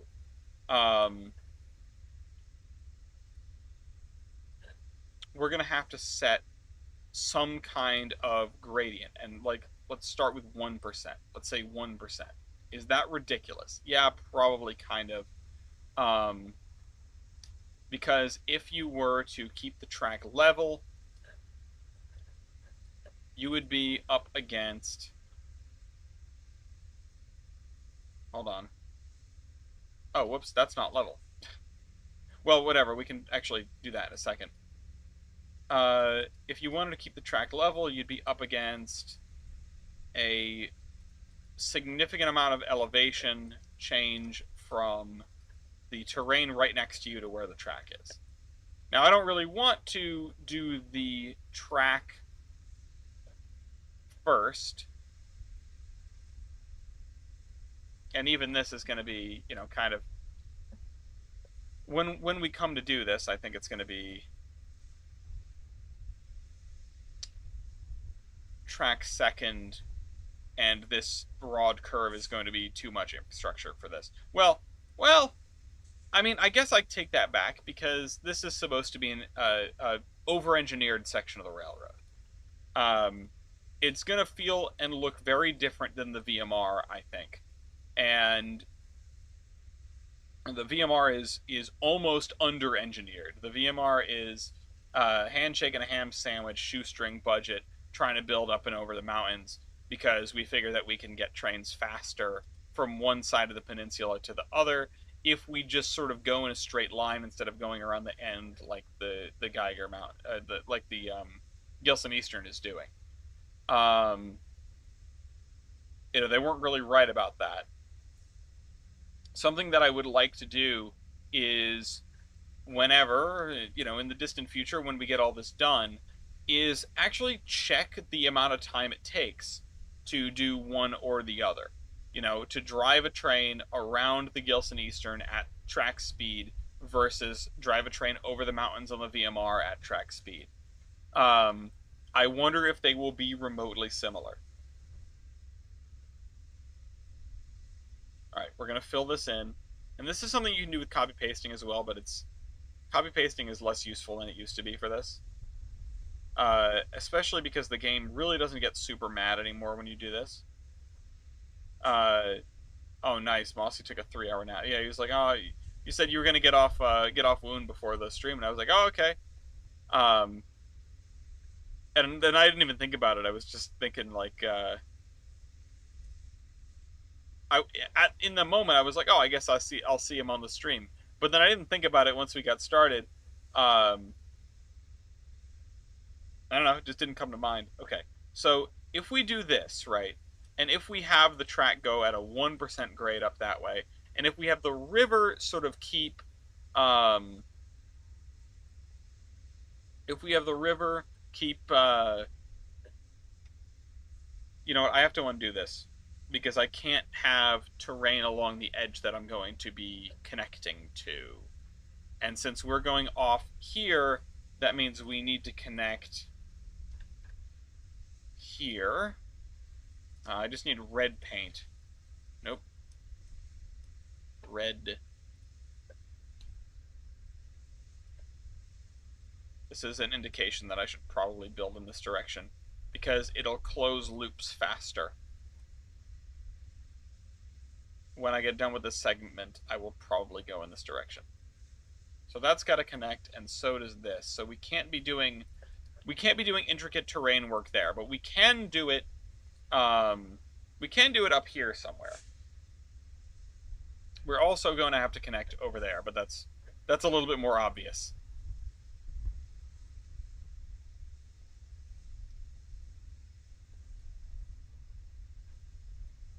So if we go back to this and we say, okay, what about like right here, right? I think the thing to do is if we drop a spline point there, and then we get the height of that spline point, which is 84.64. That's actually quite high. Let's do 84 point. Let's just do 84 even, actually. And we can place this down, and we can height bump this area up to 84. Basically like a contour line on its own. And we can say, okay, yeah, this is what this area is going to be like for height. Now, I can't help but notice that I've completely buried the track here, so maybe that's not what we do, because I don't really want to, I don't want to go crazy with this, but I don't want to have crazy cuts. Let's bring this up to over here. Let's do this edge like this. And this is going to be another one where we end up using terrain tracks to get a sort of nominal slope, to get an average slope going down here. And yeah, doing this is gonna leave some crevices, some bumps, some holes. It's not the end of the world. We will make do. But the kicker is this river, right? Because this river is going to be pouring into here. And sure, that's pretty flat, but after this junction, it might not be. And And this is why we use terrain tracks so that we can do this. So if we look at the grade and we say like, okay, maybe the river is ascending at 0.5% through this section, right? Okay, we'll do that. Well, then we'll do that, and then we'll do this. And at some point, this river is going to poke up above the. It's going to poke up above the landscape. Well, it might not actually, if we raise the land too quickly. And you know that's 1%. So maybe we go back and we try 1%. At this point, it should appear. There it is. And maybe this section is 1% and this section is 0.5%. And of course, we can adjust it as we go, and we probably will. But this is going to be our lowest elevation, right? Because the water is going to be the lowest thing that we're touching. So we've got to keep above this river. And at this point, I actually probably want it to pick up again, so we'll go back to 1%. Up to the edge of the map here where we're going to be building out. And notice that with the track the way it was, it's almost at track height, so maybe we're on the right track. I apologize for that. All right, we've got to plateau smooth this down, I think. We could do it with height bumping. We could do it with terrain tracks. I think plateau smoothing is the way to go here, just so that we get it a little bit more organic, and I can work around this river where I can see it, and now I can't see it. But that's sort of the point, right? We want to build the terrain up to the river because that's our governing thing. And then we want it to protrude out to here because it's the thing that is directing the river. Over here, we can be a little bit looser with it. In fact, this edge might be a very good case for terrain tracks, but we want the terrain to be pointing water in towards the river, it's really not a river, it's more like a stream.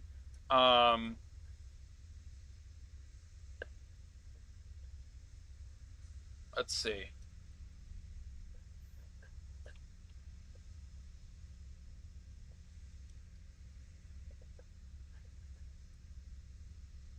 Yeah, we want to be directing water in this direction, and we want to make sure that we're not leaving any holes, we're not leaving any like weird crevices, valleys, divots where water could be theoretically pooling. We can have some areas that look like that would be the case, and then we can sort of exploit those to make the terrain a little bit more interesting like that. So now we have a little river and a little shelf, or a little valley that points towards the river. Here we can pull the terrain towards us some more. I can see the variations in the lines at a distance, and I'm trying to figure out exactly what it means as we go. Naturally, you can kind of tell pretty straightforwardly whether you're moving terrain up or down, of course, even if you're just using the plateau tool. And that's your indicator. You're moving from an area with higher terrain into an area of lower terrain.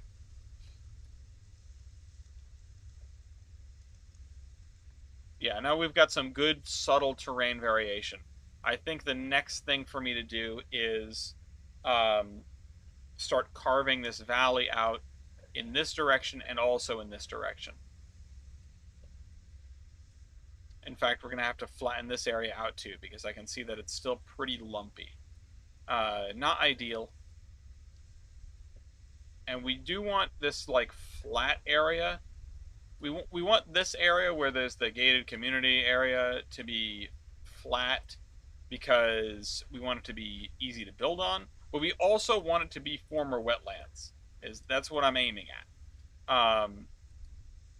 And that this kiln was here because it was pulling clay out of the wetlands and firing it into bricks and then selling them to the people that were building stuff in the area, um, for whenever they needed something that would last longer than a wooden house. Um, that I think is going to be the story with this place. And I love a good brick kiln, uh, partly because I like bricks, and partly because there is a rail served brick uh, manufacturer, I guess you could say, not too far from where I live and grew up, and it's always been cool to see that. All right, so what we're going to have to do is we're going to have to plateau with medium sensitivity and medium radius down to the height of the track as we go through here, and then we will adjust the edges of it sort of as we go. Um,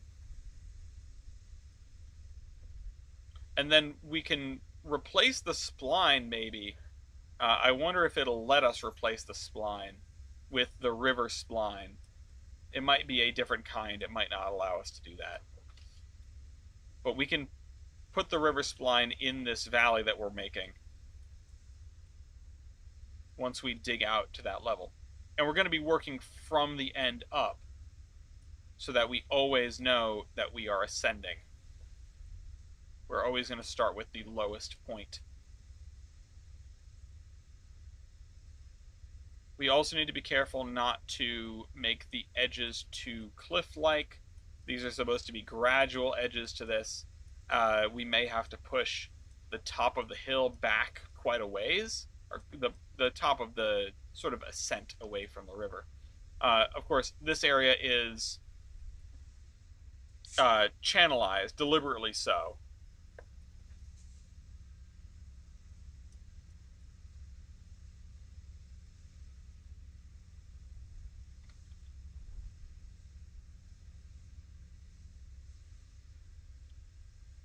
And this is going to be kind of tedious, I know. Especially because we made this section of the river almost completely flat, which wouldn't necessarily be realistic with how deep the hillsides are. Um, it sort of makes it seem like it should be a very slow flowing river.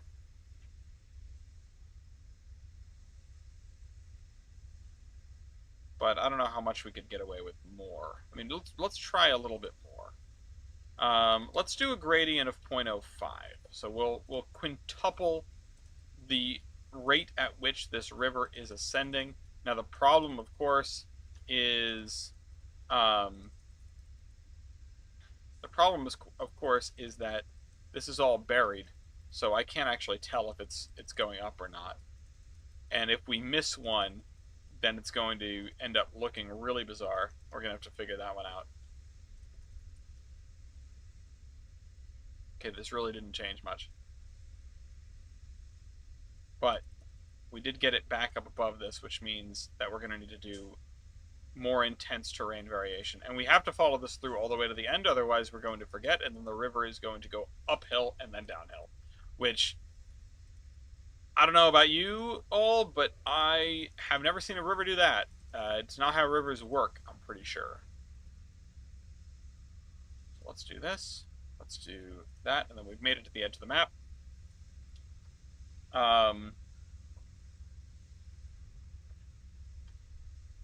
But yeah, we've got a lot of rivers around here, and we're probably going to be looking at a lot of different little streams, sort of as we go along through the world of Tolbrynd. Yeah, I think this whole area is going to be wetlands. Actually, what about just mud?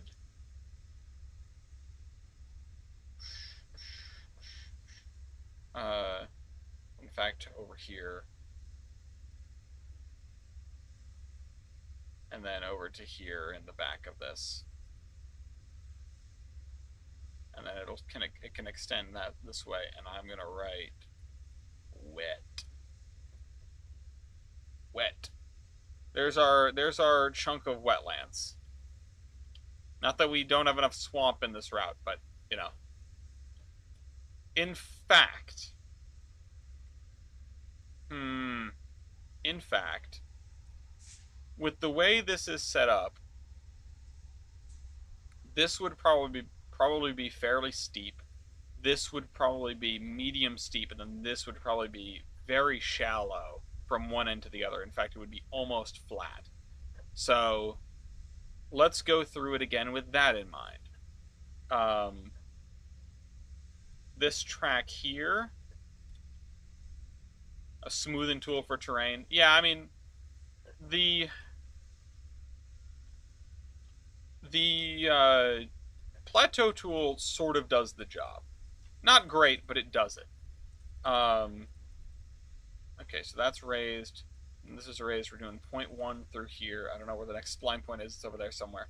0.1 through here, and then this, and then this, and then this, and then this, and then we get over to the wetlands, and this is, this is going to be the height.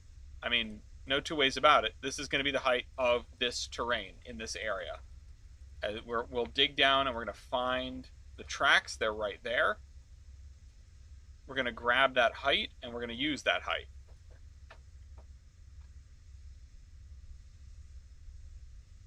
So let me smoothen down, and then we're going to have to redo this terrain track, but whatever. Let me smoothen down this, or raise it for that matter, because this is going to be the height of this area, take it or leave it. Which seems to be pretty much exactly this height here. Well, this height is a little bit higher. We probably will end up raising. Let's just do things one pass at a time, right? Let's get this in, which is going to involve a decent amount of lowering of the areas that we've already raised, and it's going to amount to some raising of areas that we haven't touched yet. And that means on the edge of that, there's going to be even more raising, because we don't want the water in our swamp to be spilling out into no man's land.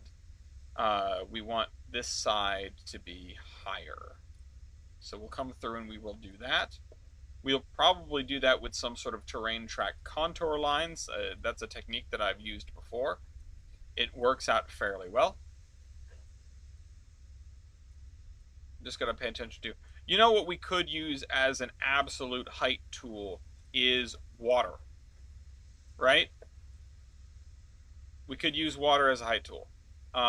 Let's try this. 71.86. 8.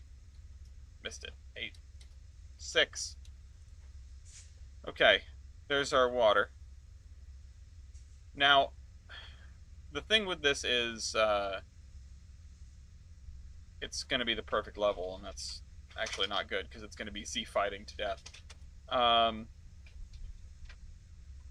that's okay for the moment. So now we will be able to tell what of this area is too low and what of it is too high. Well, sort of we could tell what's too low. I mean, we can't really tell. Oh, actually, I lied. That's too low.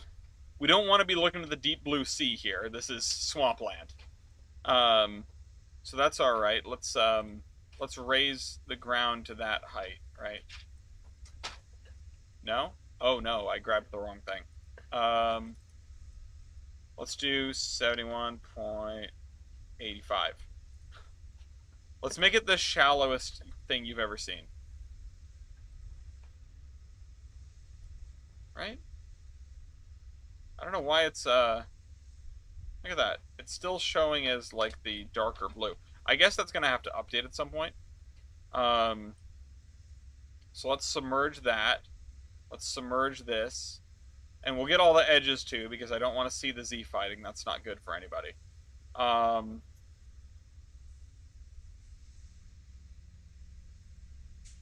The thing with this sort of terrain is that the wetlands and mill towns, they go hand in hand. Okay. We're just going to see if we can keep the edge of it along that brown line. I missed. I missed some water area in there. But that's okay. You know what this is reminding me of? This is reminding me of the area in the Tamaros Vale and Anaconda that had the big swamp with all of the trestles crossing it. I think it was like for picking up logs or whatever. I can't even recall. That was an interesting route. Had a lot of ideas in that route. Not a lot of good ones necessarily, but plenty of ideas. Okay, so this is how I knew because it wasn't showing up. It's too high. I mean, the gated community is going to be too high. I don't intend for this to look like Florida, where it's like every house has a dock, and it's like it's a gated community for mosquitoes specifically. Like they live there, they pay rent, they are the dominant life form. Um, Actually, if you live there, you pay rent to the mosquitoes. They are the landlords. Uh, it's a mafia shakedown. They want your money or your blood, and then they take both. Um, okay, the wet is now wet, which means we're doing a good job. Um, okay, so now we know what that height is, and we know that this is high enough to not be in the way, but I kind of want it a little bit higher. Um, so let's just grab this height, which is maybe 3 feet higher.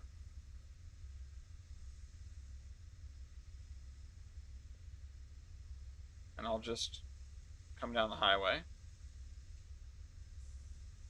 That's the height that we want. Okay, how about that? I wish Trainz had the tool that SimCity 4 had, where you can make a landscape and then you can hit the erode button and it'll do all the erosion for you. That would be wonderful. Honestly, it is a little bit surprising and maybe even a little bit disappointing that N3V has not leaned into more powerful terrain creation tools for the broad strokes. Because the tools that we have are not bad for doing, excuse me, smaller projects. All right, let's bring this up. Yep.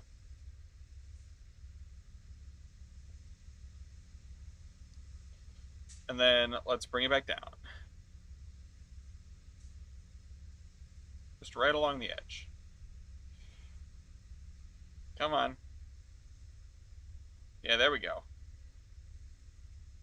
And this, I don't even think we're going to keep the water here, to be honest. I think it's just going to be replaced with sort of marshy grass. Um, but this is what we're going to be getting at. So this gated community slash burbs. And yeah, it is pretty dang close to that, so this area can all be pretty swampy. And we can have it, yeah. They used fill. They made a gated community. And in fact, we can bring it in here like this. Again, the water is how we know that we are below the threshold. Oh, too much. But the threshold is so close to the way that it is on the bottom. Now what I need to do is I need to plateau tool higher land over here to block off the end of it because I don't want to go, I want to have this all boxed in. And notably, right? Notably, we're making divots. We don't want to be making divots, but that's the evidence that we need to say that, okay, we're moving in the right direction. We are, um, we're sort of pushing the water out of here. And this is going to be, this is going to be our new minimum for this area because it's got to be higher than this area here. And so if I grab this as the minimum, which is, 74 and change, then I can fill this area up. Now, unfortunately, it overwrites some of the stuff that we did already. But the fact of the matter is that stuff was already all too low, you know. And as a matter of fact, I think the height that we chose was still too low. But yeah, see, I just watched some land go down. Very subtle, but you can catch it. You can catch it if you see it. My eyes just sort of like start to blur when I look at this, though. You know, I'm sure I'm not the only one.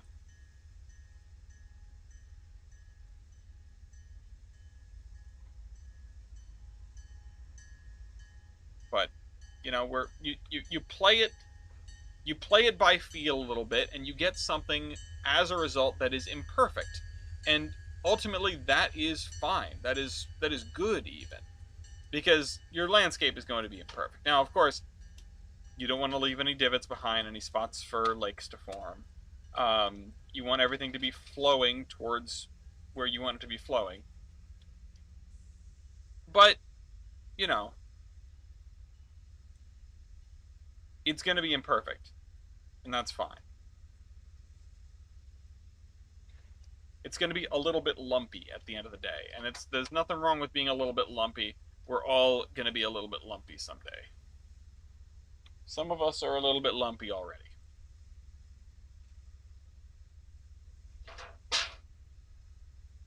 And some of us are dropping sushi on the ground. I'm not dropping. I don't know. That sounded like a real sushi clang. The lid? Okay. All right, so now we've got our height for this. Let me just give it a little bit of room behind it. Doing this has been a real breath of fresh air, though.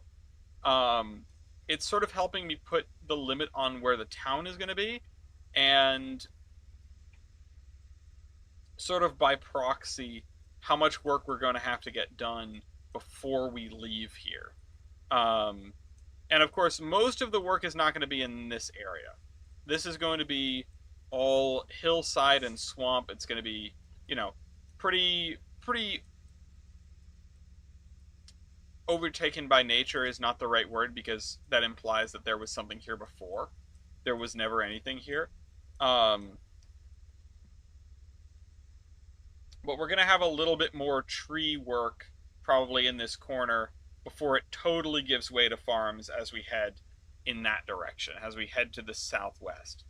Um, or that's the southwest. That is the southwest. Oh, I got it right. Cool. I can tell directions on my own route. That's always a plus. Um, for all the times I've gotten lost in Bellington, for being the one that built it.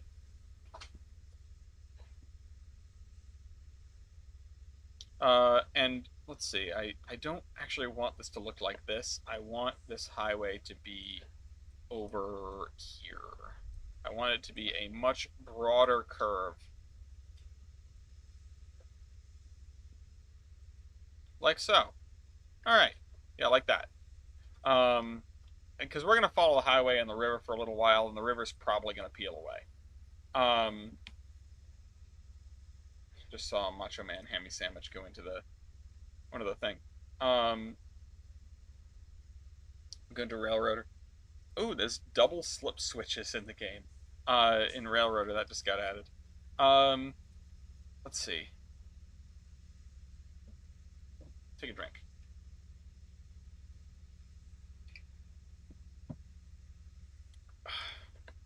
How are we doing? Who's left? How are we doing? We're going to have our kiln here. We're going to have our wetlands over there. We're going to... Yeah, let me finish smoothing this terrain on the edge here. And I don't want to go all the way to the back edge, otherwise we're going to mess up our height. I can also pull the front in because we did go a little bit over. But then I got to push it back out. Just to make sure that we're still on the right track with where the river needs to be, where the edges of the wetlands ought to be. Let's see.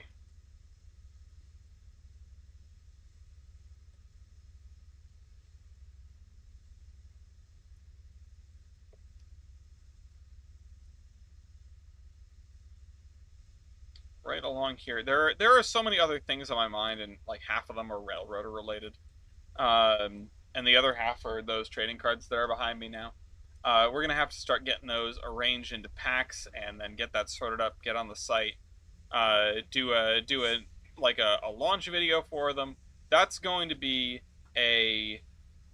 a soon TM kind of thing, but you all here got your sneak preview peek ahead of time. Uh, I know I talked in the past about what's going to be in this pack, and of course, if you watched Mark's Madness, you probably had a pretty good idea. But Gloria's dropping sushi, um, sushi sauce, um, and then let's see. Yeah, okay, we pretty much got this area covered. It's just going to be really grassy and gross. Um,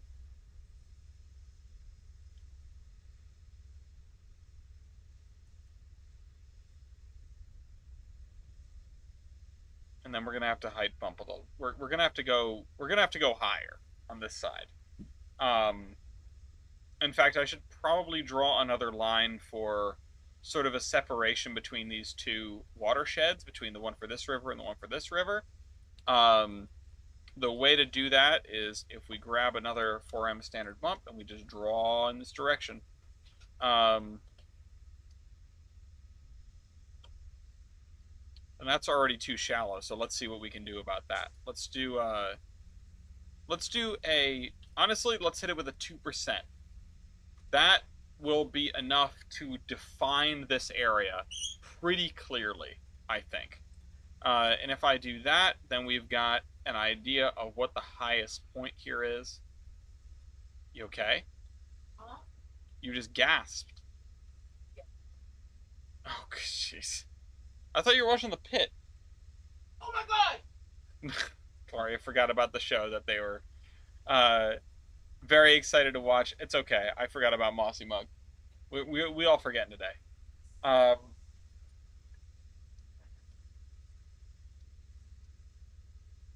okay, and let's see what it looks like if I were to draw a line from here to here.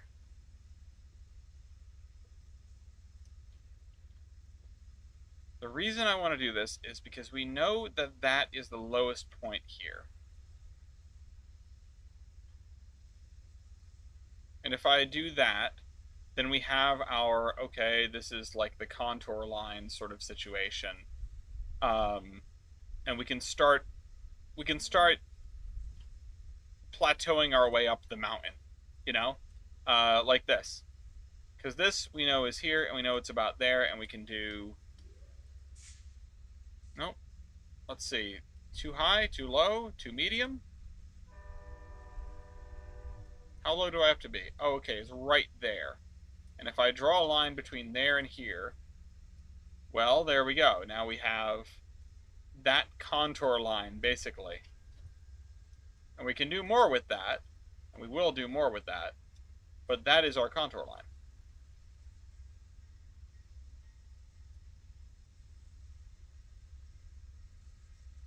So let's start bringing this down to where the river is, there.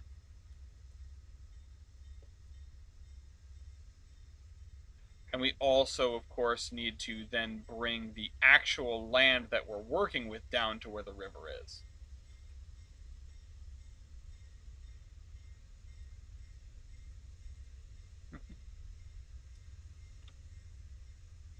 Yeah, because this is already looking like we buried it. Is what it's looking like.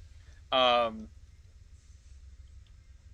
we absolutely need to radius all the way up, sensitivity all the way down, lowering time to expose our river quote unquote track. Oh, somebody's upset.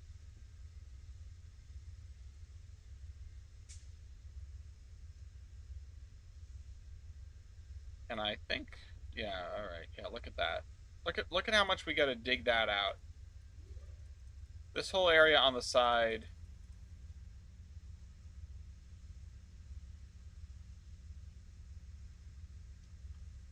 Why does that look like it goes down? I think that's sort of a trick of the way that it's chicaning through here.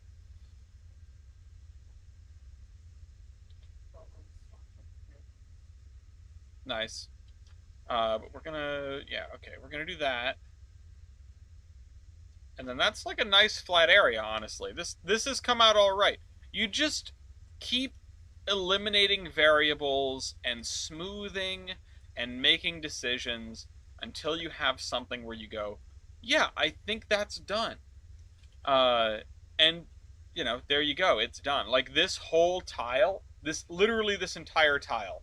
Um, oh, this entire tile can go away, I think, because it's not adjacent to any tile. I think this tile is here as a vision blocker, if I remember right. It's so that if you're over here, you can't see the edge as easily. I mean, you still can now that I raised it, but if you're down at human person level or down at train level taking screenshots, um, you know.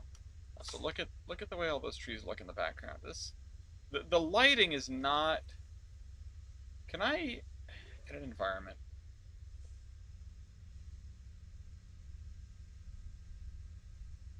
I think I need to turn on some degree of anti-aliasing because it's getting kind of hard to look at.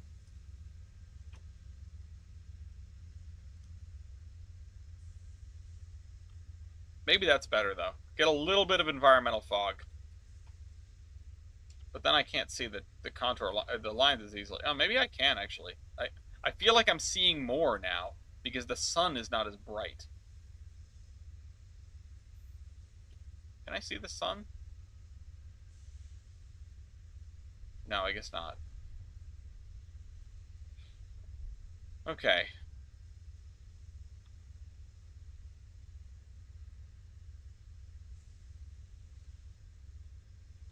Let's fill in this area here because this is now a nice big hole.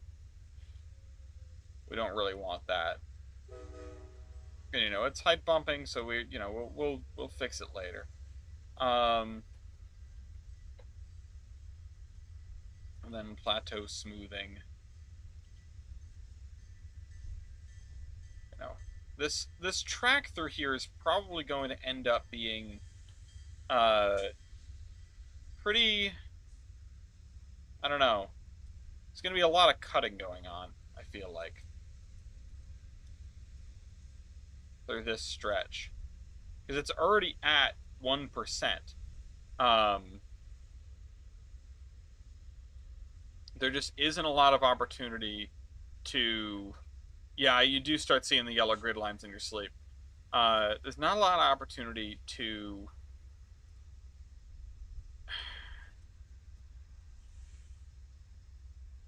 smooth this in a way that makes a ton of sense. Redding has returned. Redding, you still have the #1 crown despite being gone for all that time. What does that say? Um, yeah, we just have to smooth all these out. We just have to bring these contour lines down to here and kind of call it a day. Um, Sort of irrespective of where the track is going to be, although the track is, I mean, the track is sort of set in stone ish. I can shift it around a little bit, but it can't be too goofy. Um, Also, hey Chris, I didn't even notice that you were there. I didn't see you pop in before. You must just be here. Um, yeah, let's take care of that.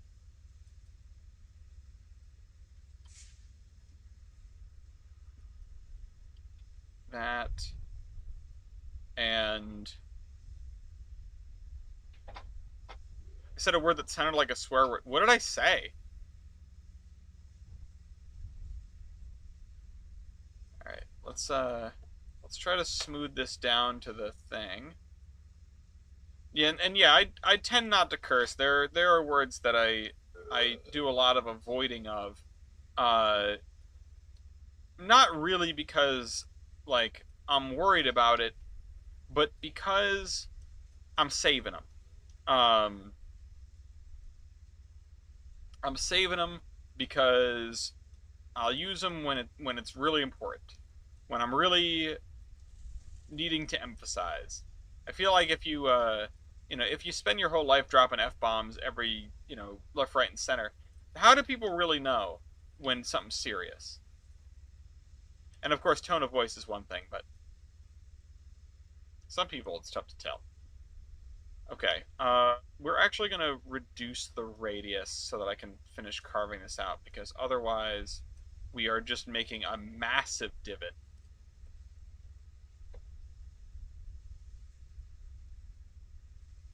There we go.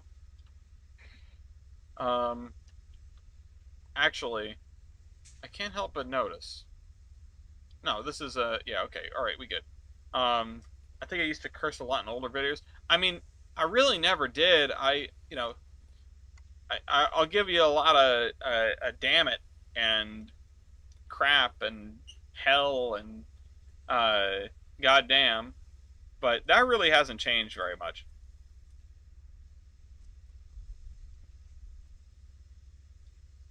Okay. Um, there was, I think, one time in a video where I stumbled up and seriously, you know, dropped like an F bomb or something uh, by mistake, where it wasn't even a situation where I needed to. It was just one where it kind of slipped out. Um, my mouth just did that, and I actually went in and made a cut and like edited it because I was like, no, I'm not. I can't do that. Okay, how are we gonna do this? But that was a very long time ago. Um, let's get.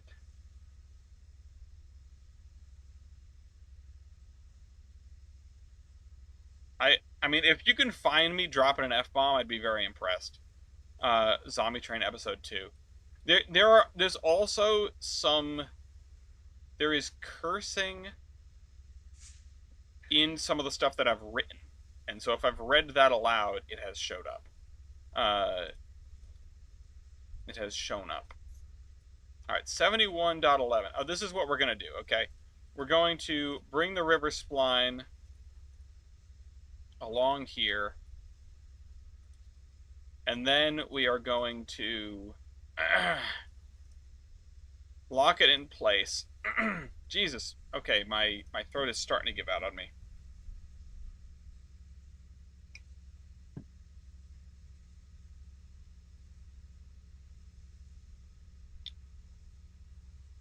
We're going to lock it in place with the height tool. And then we are going to adjust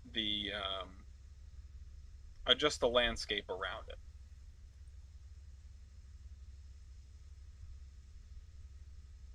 Come on, let me delete this, please. And that's how we're really going to get our prototypical river look in place with the meandering, because sometimes it's just going to not look quite right. And that is fine. In fact, it's good. The imperfections, like I said. All right, so every other spline point is going to get clicked on. Oh, well, more than every other, I guess. And once we get over here, this is when it really does get kind of difficult. So let's start plateauing. And if we can just chip away at the edges of these stretches of exposed water so that it's clear that we are not looking at the straight edge of the spline. But also if we can get it to not look like like an earthworm that met the wrong end of a bike pump, that would be great too.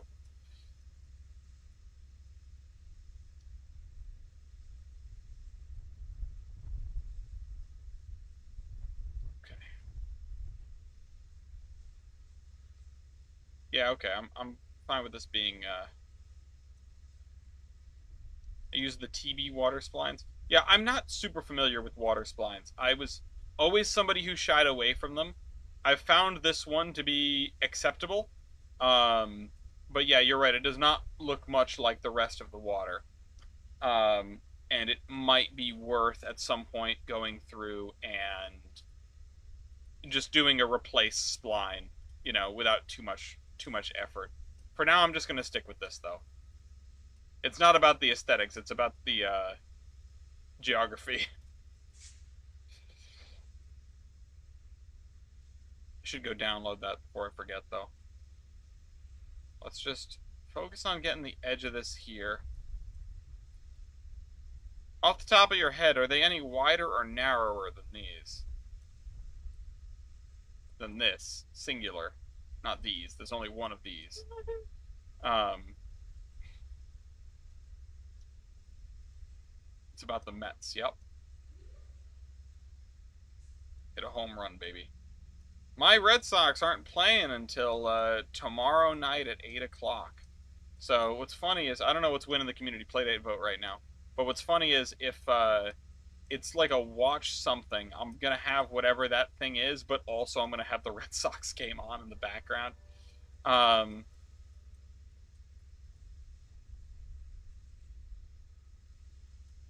oh,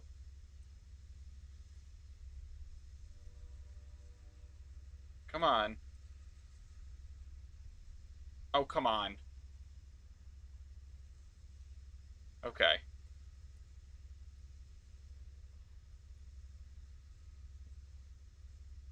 I just want it to not be completely straight. Although this area, this section of the river is honestly too straight.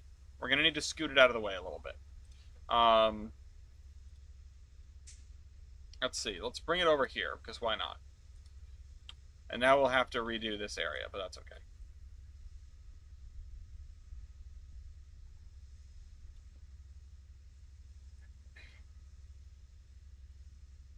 It's gotta, we will figure it out. 100-meter ones, holy cow. Um, that's a lot of river. I mean, that does make a lot of sense if you're having a large river, if you're fully committed to the river splines thing. Uh, having a very wide river spline makes a lot of sense and would be very useful. I could definitely see situations where I would use that.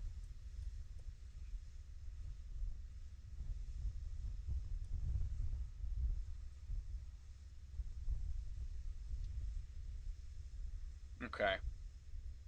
The cam has been pretty quiet, huh? There have been no idling trains. Usually there's overnighting trains here and you can hear them. I don't know what happened to them. Uh, that's what our ASMR usually is. When's the iconic Tolbrynd waterfall coming? Yeah, that's right. I do need another one of those. I do need the classic waterfall with rocks.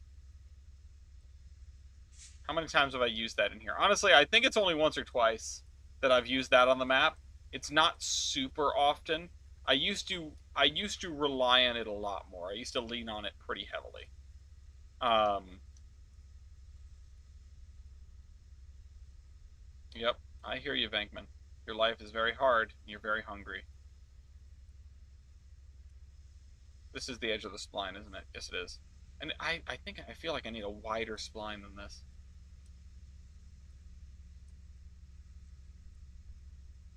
Because I'm walking such a razor's edge of chipping away at the edge of it without totally eviscerating it. Um, this is good for little rivers, but not good for much else. We could definitely put one of those waterfalls up there, though. I should remind myself too. It's gonna, you know, we're gonna make like a physical running joke of, hey, look, there's that waterfall again. I remember going up Pikes Peak and the like car host was talking about the highest waterfall on Earth, and you go by it, and it's like a normal sized waterfall. It's quite a small waterfall really, but it's really high up in elevation, so it's the highest on Earth.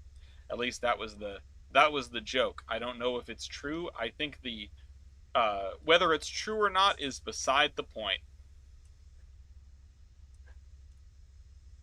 Okay, well that was a lot of river all of a sudden. Um, Sometimes you can't let the truth get in the way of a good story. Okay. All right, so we've made the river over to here.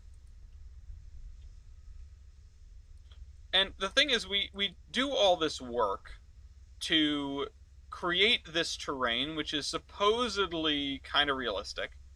Um, and then from there, how do we show it off, right? And that's where it all falls down because I'm not doing any of that. I I have not done a lot of like sprucing up an area near a bridge for quite some time. Um, and this one in particular, I mean, this is going to be a it's going to be a bridge with a curve in it, huh? Or it's going to be, I mean, that's the problem is I'm going to end up redoing this track, right? And when I redo this track, then I'll probably straighten out the section over the river because curved bridges are hard. Um, and so are like trusses that are off plane, right? As well. We've got a couple of those, but point is, when I come through here and put the bridge over it, that's going to define what it really looks like and define how our terrain looks around it and scenery looks around it. And it's probably not going to be all that pretty. It's probably just going to be a bridge over a little brook in the woods. Um,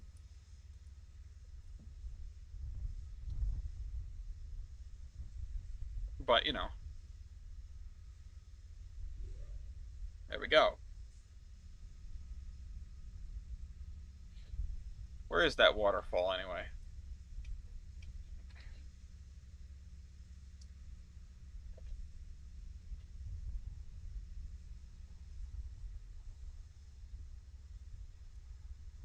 Nope.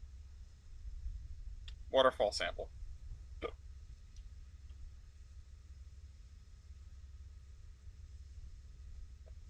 This is the I've been using the same waterfall since uh Trainz, you know, been using the same waterfall since Trainz 2006 and my first routes. Um Please forgive me. Where did I use this? I had to have used it somewhere, right? There's definitely a place in this map that I've used this waterfall. Something else happened. Let's see, not over there.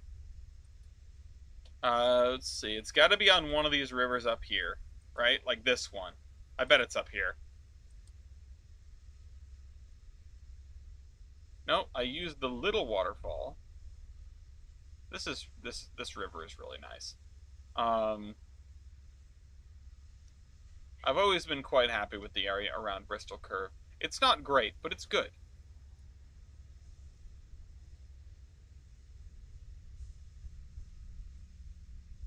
And the fact that we sort of follow this river the whole way down, I am an absolute sucker for a railroad that follows a river.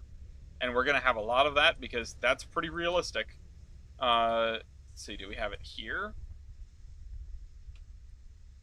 Have I used that? Have I even used it? I thought I did. We've got that lake. We've got this. Um, that's not, a river. We've got the Deer Run, which I don't think there's a big waterfall in this river. But there's this whole area, which is an area that I'm very proud of. Because that just seems like a place that I've been. And then, yeah, it winds up here, goes over there. Yeah, I guess we haven't used it yet. Unless I put it over here, but I don't think this river has much elevation change. And the other issue is this is not a spline river. I would have I would have some trouble fitting it into a non-spline river. So I guess we haven't used it yet. Those are our major rivers. I guess we will have to make use of it because we haven't yet. Um, Even down here, I mean, I just love this though. You can follow this river. There's the dude fishing down here. This guy's chilling out. His boat's called Cheryl with an E. Um, you follow the river up here. You run it under the main line, under the highway. Um, and it winds up for a while just totally on its own.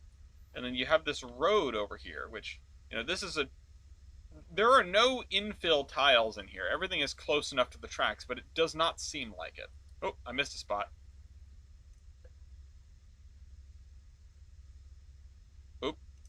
I didn't want to paint pavement there. There we go.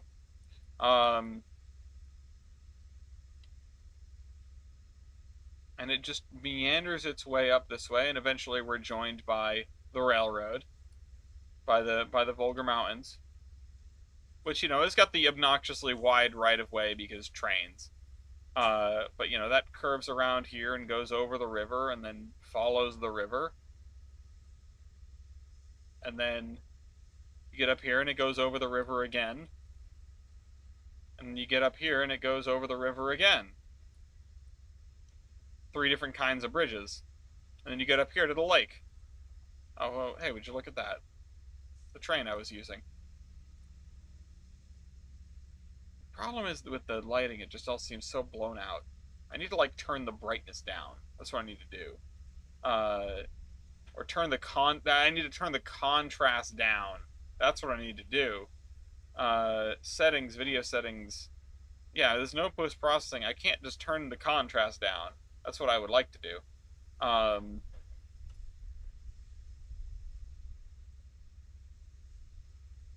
yeah, we run through the middle here. We've got our little industry over there, where we're making grain. We've got big bridge subsidies. This is where you need the 100-meter wide river spline, right? Some people really do swear by the river splines, and I get it. It makes sense.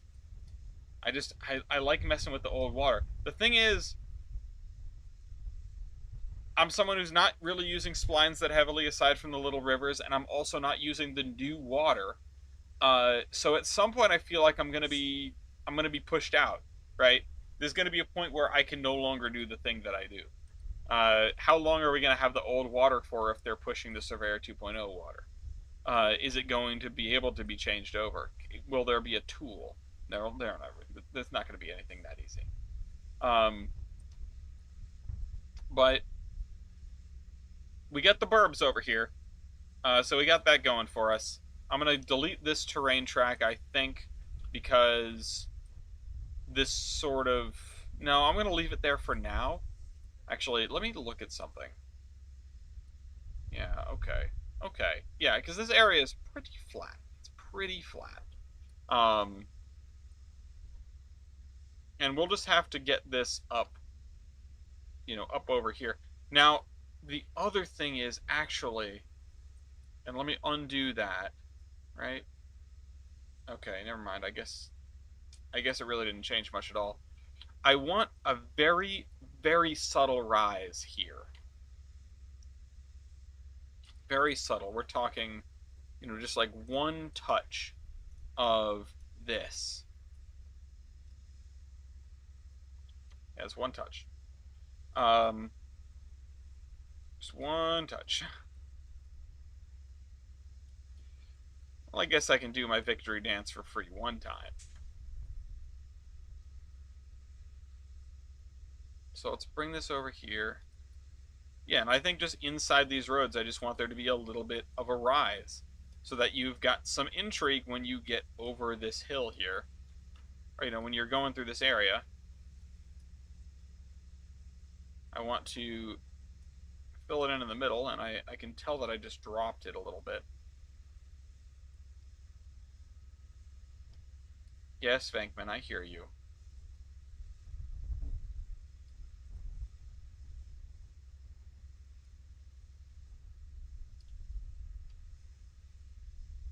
Okay.